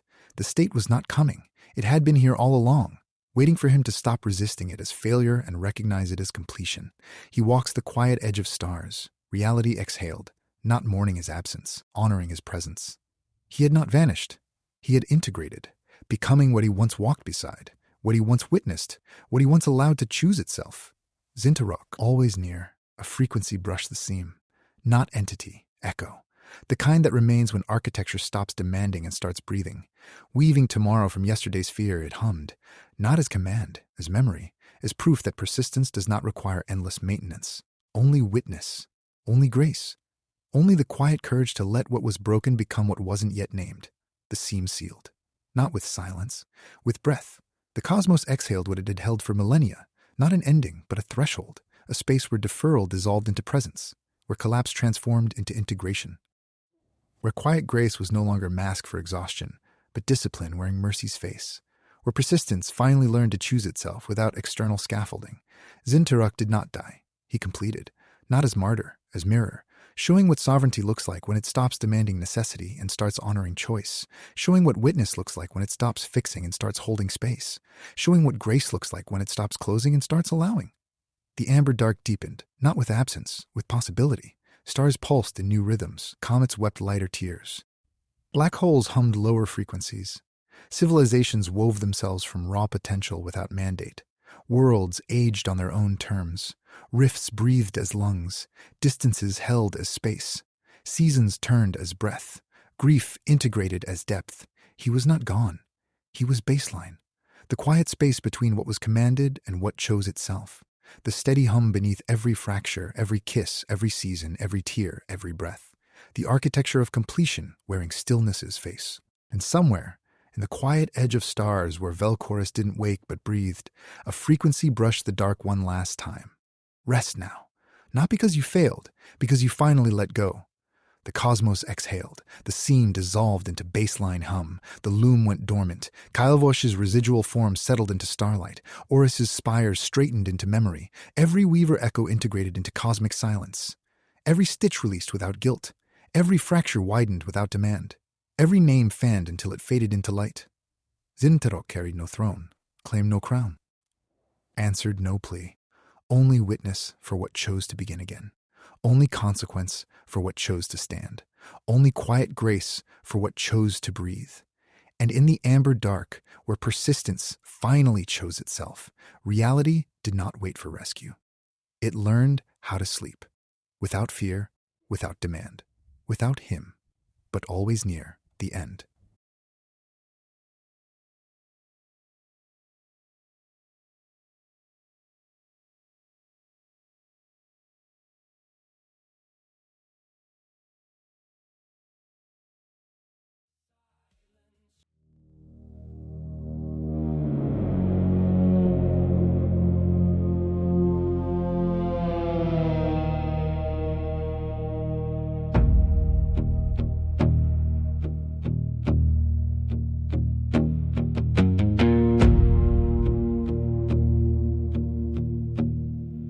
In them tear I drift, dust and starlight skin, born where twin suns shivered and refused to end. I stitch the lesson, no. Keep original language, user English, avoid weird, let's continue. I stitch the fractures with a borrowed thread. The loom keeps asking for the time I've bled. I am the weaver, I am the wound. Hold what is breaking, let it breathe through. I am the weakness, I let it arc. Some things must open to light the dark.